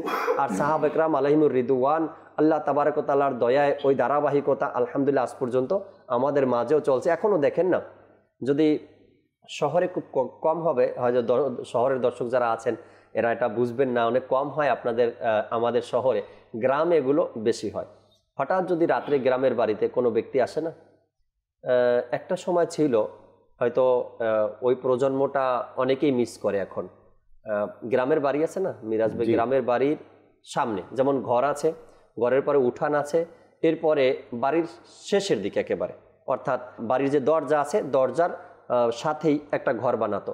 অনেক এলাকায় এটাকে কাছারি ঘর বলে, আপনাদের কোন এলাকায় কি বলে আমি জানি না। আবার মেহমানখানাও বলে, অনেকে মুসাফিরখানাও বলে। আমি নাটোরে গেছি, সেখানে মুসাফিরখানা বলে দেখছি। আবার অনেক জায়গাতে দেখলাম সেটাকে মেহমানখানা বলে। আমাদের আঞ্চলিক ভাষায় এটাকে কাছারি ঘর বলে, যেটা কোনো ঘর না, বাড়িওয়ালারা কেউ এখানে থাকে না। মেইন রাস্তা দিয়ে যখন বাড়ির ভিতরে ঢুকে দরজাটা, এই দরজার পাশে একটা ঘর বানানো হয় এবং সেটা সুন্দরভাবেই থাকে। আর এটাতে যখন কোনো মুসাফির আসে বা বাড়তি কোনো মেহমান চলে আসে বাড়িতে, তখন এই ঘরে তাদেরকে থাকতে দেয়। এখন পর্যন্ত আছে কিছু এলাকাতে এখনো দেখা যায়। আচ্ছা, যদিও না থাকে, তারপরে যদি এই বর্তমান সময়েও কেউ এসে বলে যে আমি অনেক দূর থেকে আসছি আমার আত্মীয়র বাড়িতে, তো এখন তো তার বাড়ি খুঁজে পাচ্ছি না, এখানে তারা নেই, থাকে না, আমার আজকে রাতটা থাকার খুব দরকার, অনেক বাড়িতে রাখে, অনেক বাড়িতে থাকতে দেয়। কারণ ইসলাম এটার পক্ষে শেখায়, ইসলাম এটা শিক্ষা দেয় যে এক মুসলমান ভাই বিপদে পড়ছে, তাকে তুমি সহযোগিতা করো। একটা রাতের ব্যাপারই তো, তুমি তোমার মেহমানখানায় রাখো, তোমার যেই জায়গাতে রাখতে সুবিধা সেখানে রাখো। কিন্তু শহরে আর রাখবেই বা কোথায়? আমাদের জন্য একটা রুমই থাকে বরাদ্দ, একটা ঘরই থাকে, বিশেষ করে এমনই হয় না, তো দুইটা রুম যদিও থাকে, তো দুই রুমের জন্য আগে থেকেই লোক আছে, তো সেখানে মেহমান কোথায় রাখবে, এই কারণে শহরে হয় ওঠে না। তো আল্লাহ নবী সাল্লাল্লাহু তাআলা আলাইহি সাল্লাম এই মেহমানকে আপ্যায়ন করা বা জায়গা দেওয়া বা মুসাফিরকে রাখা বা অসহায় ব্যক্তিকে একটু আশ্রয় দেওয়ার ব্যাপারে আল্লাহ নবী অনেক আগে থেকেই সাহাবা ইকরামকে বলে রেখেছেন। আর সাহাবা ইকরাম ফজিলত জানেন। এরপরে যখন এমন কোনো ব্যক্তিকে পেয়ে গেছেন, তারা নেয়ামত হিসাবে সেটাকে নিয়ে নেছেন, নেয়ামত হিসাবে নিয়েছেন, কিন্তু বাস্তবে তখন প্রয়োগ হয়েছে। জি জি জি, এই জন্য নেয়ামত হিসাবে সাহাবা ইকরাম এগুলোকে অ্যাকসেপ্ট করে নিতেন, কবুল করে নিতেন এবং তার সওয়াবের কথাও তারা জানতেন। মিরাজ ভাই আরো শেষ কিছু মাদানী ফুল এবার রাফি ভাই থেকেও নিবেন ইনশাআল্লাহ। তো আমরা শুনছিলাম আলা হযরত আহমদ রেজা খান রাহমাতুল্লাহি তাআলা ওনার কিতাব পিতামাতার হক, এই কিতাবের মধ্যে একটি হাদিসে পাক উনি এনেছেন, যার মধ্যে বলেন যে হুজুর সাল্লাল্লাহু আলাইহি ওয়াসাল্লাম বলেন যে কোনো ব্যক্তি যদি তার পিতামাতার পক্ষ থেকে হজ আদায় করে, তাহলে তার এবং পিতামাতার পক্ষ থেকে কবুল করা হবে। আচ্ছা, আমির আহলে সুন্নাতের একটি রিসালা রয়েছে ফাতিহার পদ্ধতি, এটার মধ্যেও হাদিসে পাক বর্ণনা করেছেন যে যে ব্যক্তি পিতামাতার পক্ষ থেকে নফল হজ, যে ব্যক্তির উপর যে ফরজ হজ আদায় হয়ে গেছে, ওই ব্যক্তি যখন নফল হজ আদায় করতে যায় তখন এভাবে নিয়ত করে যায় এটা আমার পিতামাতার জন্য। আচ্ছা, তো তাহলে ওই ব্যক্তির আল্লাহ তাআলার রাসূল সাল্লাল্লাহু আলাইহি ওয়াসাল্লাম বলেন তবে তাদের পক্ষ থেকেও আদায় হয়ে যাবে, অর্থাৎ পিতামাতার পক্ষ থেকে ওই হজ আদায় হয়ে যাবে এবং ওই সন্তান যে ব্যক্তি আদায় করলো সে 10 গুণ সওয়াব পাবে। একটি হজের বদলা 10 গুণ সওয়াব তাকে দেওয়া হবে। তো হাদিসে পাকের মধ্যে বর্ণিত রয়েছে যদি কোনো ব্যক্তি নফল সদকা করতে চায় সে যেন সকল মুসলিম নরনারীর পক্ষ থেকে করে। আচ্ছা, কেননা তাদের পক্ষে এই সওয়াব পৌঁছে যাবে, কিন্তু তার সওয়াব কোনো পক্ষে হ্রাস পাবে না। তো একই সাথে যে আমরা সকল মুসলমান নরনারীর পক্ষে যদি সদকা করি তাহলে তারাও সওয়াব পেল, তো এখানে কারো এভাবে আসতে পারে, তো তারা সওয়াব পেলে আমার কি লাভ রয়েছে? আমার লাভ কিন্তু ধারণা এটা তাদের জন্য হুজুর সাল্লাল্লাহু আলাইহি ওয়াসাল্লাম একটি হাদিসে মোবারকে, যে ব্যক্তি সকল মুসলিম নরনারী মুসলমান নরনারীর পক্ষে মাগফিরাত কামনা করলো, আল্লাহ তাআলার কাছে ক্ষমা চাইলো, তাহলে ওই সকল সমসংখ্যক নরনারীর পক্ষ থেকে আল্লাহ তাআলা একটি করে নেকি তাকে দান করবে। সুবহানাল্লাহ, সুবহান, মানে তাদের সমসংখ্যক। তাহলে চিন্তা করা যায় যে আমি দুনিয়ার শুরু থেকে আদম আলাইহিস সালাম থেকে নিয়ে কিয়ামত পর্যন্ত কত মুসলমান নরনারী এসেছে আসবে, আমি যদি তাদের পক্ষে আল্লাহ তাআলার কাছে ক্ষমা প্রার্থনা করি। আমির আহলে সুন্নাতের যে রিসালার কথা বলছিলাম, ওই রিসালার মধ্যে ফাতিহার পদ্ধতি একটি দোয়াও আমির আহলে সুন্নাত শিখিয়ে দিয়েছেন, আর সেটা তিনি বলেছেন যে আমি লিখলাম, আমি তোমাদেরকে শিখালাম, তোমরাও মানুষদেরকে বলো। ওখানে এভাবে লিপিবদ্ধ করা আছে। সেই দোয়াটা হলো আল্লাহুম্মা গফিরলি ওয়া লিকুল্লি মুমিনিন ওয়া মুমিনাত। যে এই দোয়ার অর্থ কি? হে আল্লাহ, তুমি আমার এবং সমস্ত মুমিন নরনারীর গুনাহকে ক্ষমা করে দাও। তো এই দোয়া যে ব্যক্তি করলো, সেকেন্ডের মধ্যে তার যে কত কোটি নেকি তার অ্যাকাউন্টে জমা হলো, এটা তো আমাদের ধারণার বাইরে। কত মানুষ পৃথিবীতে এসেছে, মুসলমান নরনারী ছিলেন, তারা মুমিন ছিলেন, এটা তো আমাদের ধারণার অবশ্যই বাইরে। এটা কেউ ক্যালকুলেটর দিয়ে হিসাব করতে বাইর করতে পারবে না। তো এক মুহূর্তের মধ্যে আমরা কোটি কোটি নেকি অর্জন করতে পারি শুধুমাত্র এই দোয়া পড়ার কারণে। আসলে যদি আমরা একটু চিন্তা করি তবে আমাদের জন্য সওয়াবের ভান্ডার রয়েছে। যদি আমরা আর একটু চিন্তা করে নেই যে সওয়াব কিভাবে বাড়ানো যায়, কোন কাজে কেমন সওয়াব রয়েছে, প্রতিদান আল্লাহ তাআলা কি বলেছেন। দেখেন, আমরা নর্মাল জিন্দেগি, আমাদের নর্মাল জীবন কিন্তু অতিবাহিত হচ্ছে, নর্মাল অতিবাহিত হয়েই যায়। আপনি দেখেন, আমি এই উদাহরণ প্রায় সময় দিয়ে থাকি। আপনি নিজেকে দেখেন, আর একজন মাদ্রাসা ছাত্রকে দেখেন, বা একজন দিনদার ব্যক্তিকে দেখেন, মাদ্রাসারও লাগবে না, একজন দিনদার ব্যক্তিকে দেখেন, তারও নর্মাল জীবন অতিবাহিত হচ্ছে, আপনারও হচ্ছে। সে ইবাদত রিয়াজত করে, হালাল উপার্জন করে দিন অতিবাহিত করছে, আপনার যেমন ইচ্ছা তেমন করছেন, জীবন দুজনেরই অতিবাহিত হয়। আপনিও রাত্রে হয়তো 5-6 ঘন্টা আরাম করেন, সেও এমনই আপনার মতো আরাম করে। আচ্ছা, আপনিও সকাল হলে বা চিন্তা ভাবনায় মগ্ন থাকেন, কই যাব, কি উপার্জন করব, কোথায় যাব, সেও চিন্তা করে আল্লাহ কোথায় গেলে হালাল উপার্জন পাবো, আমি কোথায় যাব, তার মধ্যেও আছে। আচ্ছা, আপনার ঘর সংসার আছে, তারও আছে। হ্যাঁ, এখন দেখেন ইন্তেকালের পরে, পৃথিবী থেকে বিদায় নেওয়ার পরে কার পজিশন কেমন হবে? চিন্তার বিষয় তো এটাই, তাই না? পজিশনটা কার কেমন হবে ইন্তেকালের পরে, মারা যাওয়ার পরে, এটা একবার ভাবার বিষয়। তো যদি আমরা চিন্তা করি যে আমি কোন কোয়ালিটি অর্জন করেছি পৃথিবী থেকে, আর দুনিয়া থেকে যাওয়ার পরে আমার স্থান কোথায় হবে, তবে আপনার বিবেক আপনাকে বলবে যে আগে চিন্তা করো, এই কাজটা আমি করছি, এর মধ্যে প্রতিদান কি রয়েছে, সওয়াব কি রয়েছে, আল্লাহ আমাকে কি দিবেন, আল্লাহ তাআলার রাজি খুশি কতটুকু রয়েছে, আল্লাহ নবী সাল্লাল্লাহু আলাইহি সাল্লামের অনুকরণ কতটুকু আছে এই কাজের মধ্যে, একটু আমরা চিন্তা করি, ভাবি, তবে ইনশাআল্লাহ তাআলা এই সওয়াবের যে ভান্ডার আমাদের জন্য রয়েছে সেটা অর্জন হবে ইনশাআল্লাহ তাআলা। রাফি ভাই, শেষ কিছু কথা। কোথায় নেই নাকি, আর কোথায় নেই দ্বিগুণ সওয়াব। আমরা কাজ করি বিভিন্ন ফ্যাক্টরিতে, বিভিন্ন ভাবে, বিভিন্ন ক্যাটাগরি ওয়াইজ। তো আমরা তখন ভাবি যে আমি কিভাবে নেকির কাজ করব, আমি কিভাবে বেশি সওয়াব আমার আমলনামায় লিপিবদ্ধ করাতে পারবো। তো এরকম যে কথাগুলো না, এটা হয়তো আমার পক্ষ থেকে আসছে না, আমার নফস হয়তো আমাকে ধোঁকা দিচ্ছে, আমাকে একটু পেরেশানিগ্রস্ত করাতে চাচ্ছে। তো এখানে তাদের জন্য বিশাল এক সুসংবাদ আল্লাহ তাআলার পক্ষ থেকে। কি সেটা? আল্লাহ তাআলা প্রিয় হাবিব সাল্লাল্লাহু আলাইহি সাল্লাম এভাবে ইরশাদ করেন, যে ব্যক্তি তার স্বীয় মুনিব বা মালিক যিনি থাকেন, যে কর্মস্থলে কাজ করে, তার যে কর্ম ছিল ওই কর্ম সঠিকভাবে আদায় করবে এবং আল্লাহ তাআলার সঠিক ওই মহান প্রতিপালকের হুকুমকে বাস্তবায়ন করবে, তখন আল্লাহ তাআলা তার জন্য দ্বিগুণ সওয়াব দিবেন।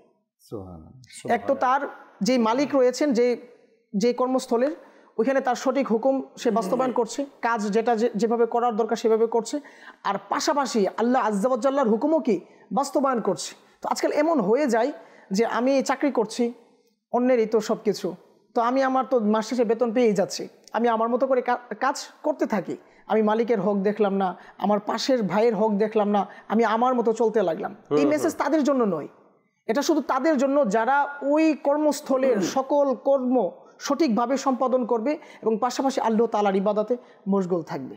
তো এইভাবে আল্লাহ তাআলা না প্রত্যেকটা জায়গায় আমাদেরকে খুব বেশি অফার করেছেন যেন আমরা তার দিকে ফিরে আসি। দান সদকা তো করি না, এই ব্যাপারেও হাদিসে কারিমা এসেছে। আল্লাহ রাসূল সাল্লাল্লাহু আলাইহি ওয়াসাল্লাম মসজিদে নববী শরীফে অনেক সুন্দরভাবে এলান করছেন দান সদকার ব্যাপারে, অনেক উৎসাহিত দিচ্ছে, মহিলাদেরকেও ইনভাইট করতেছেন যে তোমরাও দিতে পারো। তখন আব্দুল্লাহ ইবনে মাসউদ রাদিয়াল্লাহু তাআলা আনহুর স্ত্রী যায়নাব রাদিয়াল্লাহু তাআলা আনহা অনেক আগ্রহ নিয়ে বাস জানতে চাইলেন যে আমি তো দান সদকা করি, আল্লাহ রাসূল সাল্লাল্লাহু আলাইহি ওয়াসাল্লাম আরও এখানে উদ্বুদ্ধ করেছেন আমাকে। তো ওনার স্বামীকে আর কি এইভাবে আরজ করতে লাগলেন যে আমি যে আমার এতিম যারা আত্মীয় স্বজন আছে, আমার প্রতিবেশী যারা দুর্বল অবস্থায় আছে, অভাব অনটনের মাঝে আছে, তাদেরকে যে আমি দিচ্ছি এটা কি দান সদকার মাঝে পড়ে কিনা, এটা যদি আপনি জেনে নিতেন রাসূল আকরাম নূরে মুজাসসাম সাল্লাল্লাহু আলাইহি ওয়াসাল্লাম। তখন আব্দুল্লাহ ইবনে মাসউদ রাদিয়াল্লাহু তাআলা আনহু ইরশাদ করতে লাগলেন আপনি তো জানতে পারেন, আপনি জানুন না। তখন উনি যায়নাব রাদিয়াল্লাহু তাআলা আনহা উনি আল্লাহ রাসূল সাল্লাল্লাহু আলাইহি ওয়াসাল্লামের দরবারে গেলেন। উনি গিয়ে দেখলেন আরও একজন মহিলা দণ্ডীয়মান, কি বিষয়, একই বিষয়, সেম বিষয়। তখন ওনারা ভিতরে যাওয়ার জন্য একটু মানে অপ্রস্তুত ছিলেন আর কি, যে মানে আমি ভিতরে না গিয়েও যদি উত্তরটা পেয়ে যেতাম, হয়তো এখানে অনেক মজলিস আছে, অনেকেই এখানে আছে। তখন বিলালে হাফসি রাদিয়াল্লাহু তাআলা আনহুকে পেয়ে গেলেন। তখন ওনার কাছে ওনার এই দরখাস্ত আবেদনটা রাখলেন। তখন বিলাল রাদিয়াল্লাহু তাআলা আনহু এই আবেদন নিয়ে আল্লাহ রাসূল সাল্লাল্লাহু আলাইহি ওয়াসাল্লামের কাছে পেশ করলেন। তখন আল্লাহ রাসূল সাল্লাল্লাহু আলাইহি ওয়াসাল্লাম ইরশাদ করলেন যে অবশ্যই এটা দান সদকার সওয়াবে পরিণত হবে, বরং এখানে একটা নয় দুটা সওয়াব দেওয়া হবে। সুবহানাল্লাহ। এক হচ্ছে দান করার সওয়াব, আর দ্বিতীয় হচ্ছে যে আত্মীয় স্বজন অভাব অনটনের মধ্যে ছিল তাদের খোঁজ খবর নেওয়ার সওয়াব। সুবহানাল্লাহ। আজকে এমন হয়ে যায় আমার কথা মাইকে এলান করবে মসজিদে, আমাকে বড়ভাবে কেউ সম্বোধন করবে, আমাকে প্রধান অতিথি সভাপতি ইত্যাদি ইত্যাদি দিবে, আমি বাস দিতে থাকি, কিন্তু আমারই কাছের কোনো এক আত্মীয় স্বজন হয়তো না খেয়ে আছে, হয়তো অভাব অনটনের মধ্যে আছে, হয়তো একটা চাকরি পাচ্ছে না এই কঠিন মুসিবতের সময়, হয়তো একটা ব্যবসা করার জন্য পুঁজি পাচ্ছে না, আমি এখান থেকে পাশ কাটানোর চেষ্টা করি। এটা যেন না করি, এই হাদিস কারিমাগুলো যেন দিলের মধ্যে গেঁথে রাখি। অভাবী ব্যক্তিকে দেখেও না দেখার ভান করা, তার থেকে দূরে সরে যাওয়া, অনেক সময় সেই আত্মীয়র পরিচয়টাকে আমরা গোপন করে রাখি, চিনি না দেখি নাই, এমন অনেকবার হয়, অনেক হয়েছে, মানুষের সাথে হচ্ছে, এমনটা নয় কি হয় না। দর্শক শ্রোতা, আজকে যে বিষয়গুলো নিয়ে আলোচনা আমরা শুনলাম মাদানী চ্যানেলে, একবার ভাবি তো, একবার চিন্তা করি তো, আমার জীবনে এমন কতবার হয়েছে এই বিষয়গুলো। যাই আজকে দ্বিগুণ সওয়াব নিয়ে আমরা আলোচনা করেছিলাম, আলহামদুলিল্লাহ রাব্বিল আলামিন। অনেকগুলো বিষয় কিন্তু আমাদের সামনে স্পষ্ট হয়ে গেছে যে আমরা ইবাদত করি, রিয়াজত করি, পর উপকার করি, দান সদকা করি, কর্জ দেই, এই বিষয়গুলো আমরা কোন হিসাবে নিচ্ছি বা কোন নিয়তে করছি বা কতটুকু প্রতিদান পাওয়ার আশায় আমি এই কাজগুলো করলাম, এমনটা যেন না হয় যে বাস জীবন তো অতিবাহিত হলো বা জীবন তো অতিবাহিত হয়ে গেল, যেভাবে খুশি এভাবে আমরা চালিয়ে যাই না। এটা তো বিবেকবান ব্যক্তির কাজ না, বা চলে যাওয়ার আগে কিছু করে যাই, এটাই আমাদেরকে চিন্তা ভাবনা করা উচিত এবং করতে হবে। আল্লাহ নবী সাল্লাল্লাহু তাআলা আলাইহি ওয়াসাল্লাম দুইটি জান্নাতেরও অনেকবার ঘোষণা করেছেন। আজকে দ্বিগুণ সওয়াবের কথা, দুটি জান্নাতেরও অনেক ঘোষণা আল্লাহ নবী সাল্লাল্লাহু আলাইহি সাল্লামের পবিত্র জবান থেকে করেছেন। দুইটি জান্নাতের ঘোষণা, এর মধ্যে একটা ঘোষণা হলো গিয়ে যে ব্যক্তি আল্লাহ তাবারক ওয়া তাআলার ভয়ে প্রকম্পন হয় এবং আল্লাহ তাআলার ভয়ে মারা যায়, তার জন্য আল্লাহ তাআলা দুটি জান্নাত রেখেছেন, এটাও একটা ঘোষণা ছিল আল্লাহ নবীর। তো আল্লাহ তাআলার ভয় কতটুকু আমাদের মধ্যে আছে? আল্লাহ তাআলার যদি ভয় থাকতো না, তবে আমরা সওয়াবের আশায় প্রতিটা কাজ করতাম, এক পা উঠাতাম তো এখানে চিন্তা করতাম আমার সওয়াব কি আছে, এখানে প্রতিদান কি আছে, এখানে লাভ কি আছে। সবাই তো লাভের বোঝা ভাই, আমার লাভ কতটুকু আছে এটা চিন্তা করতাম, যেহেতু আল্লাহ নবী সাল্লাল্লাহু তাআলা আলাইহি ওয়াসাল্লামের হাদিসে পাক এগুলো যে প্রতিদান সওয়াব যদি দুনিয়াতে অর্জন করতে না পারে তো আখেরাত আমার জিরো, কাল কিয়ামতের ময়দানে খালি হাতে আমাকে উঠতে হবে। জানি না আমল নামা কোন হাতে দিবে, ডান হাতে দেওয়া হবে নাকি বাম হাতে দেওয়া হবে, আমার চোখ কি খুলতে পারবো আমি কিয়ামতের ময়দানে নাকি অন্ধ অবস্থায় উঠানো হবে, আমার হাত কি ওই দিন কাজ করবে নাকি আমার হাত অপস হয়ে যাবে, অর্থাৎ কোনো কাজই করবে না, শক্তিই থাকবে না, আমার কান কি শুনবে কিয়ামতের ময়দানে নাকি কান থাকবে না, আমার কানের আওয়াজ আমি শুনবো না, কেমন অবস্থায় আমাকে উঠানো হবে কাল কিয়ামতের ময়দানে। আল্লাহর ভয় যে বিষয়টা আছে এটা বান্দার অন্তরে থাকা কতটা দরকার। যতক্ষণ পর্যন্ত আল্লাহর ভয় না আসবে ততক্ষণ পর্যন্ত ভালো কিছু করা, ভালো কাজ করা, ভালো পথে চলা, ভালো কিছু আশা করা, সওয়াবের কাজগুলো করা, এটা আমাদের পক্ষে সম্ভব নয়। আজকাল এমন হয়ে গেছে, এটা বলে শেষ করবো দর্শক শ্রোতা, সওয়াবের কাজ, নেকির কাজ যদি এলাকার পোলাপান যে কোনোভাবে যে কোনো পরিবেশ পাওয়ার মাধ্যমে করার চেষ্টা করে, সেখানে এমন কিছু দুর্ভাগা লোক আছে বাধা সৃষ্টি করে। কোনো এলাকাতে আপনার নাত মাহফিলের আয়োজন করা হয়েছে, ছোট ছোট পোলাপান করছে, 20 বছর 25 বছরের যুবক ভাইরা করছে। যখন শেষ পর্যায়ে কাজগুলো চলে আসে, আগামীকালকেই প্রোগ্রাম, এর মধ্যে এলাকার সভাপতি ভাই এসে বলে, আমি জানি না এখানে মাহফিল হবে, আমাকে জানানো হয়নি, আমাকে সভাপতি রাখা হয়নি।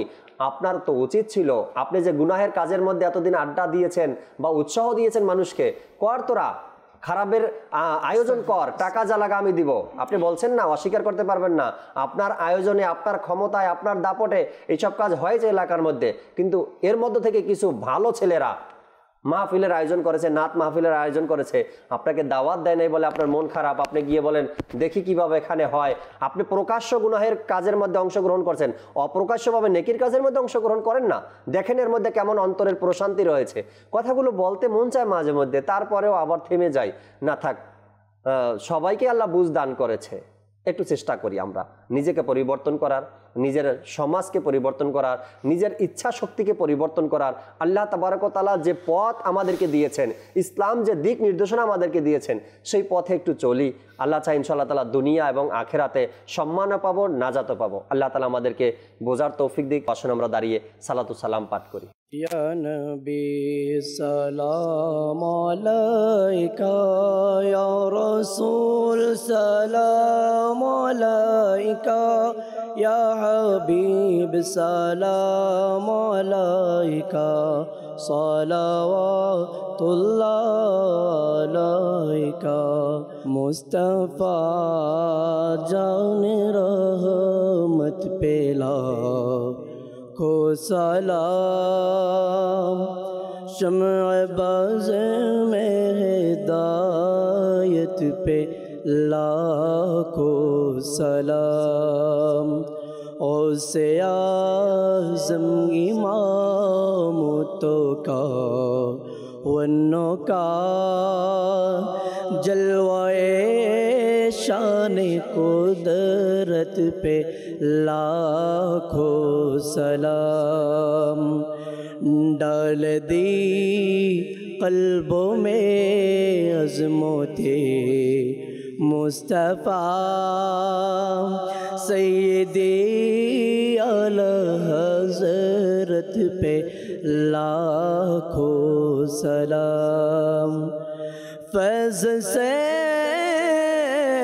جن کے لاکھوں نمازی بنے،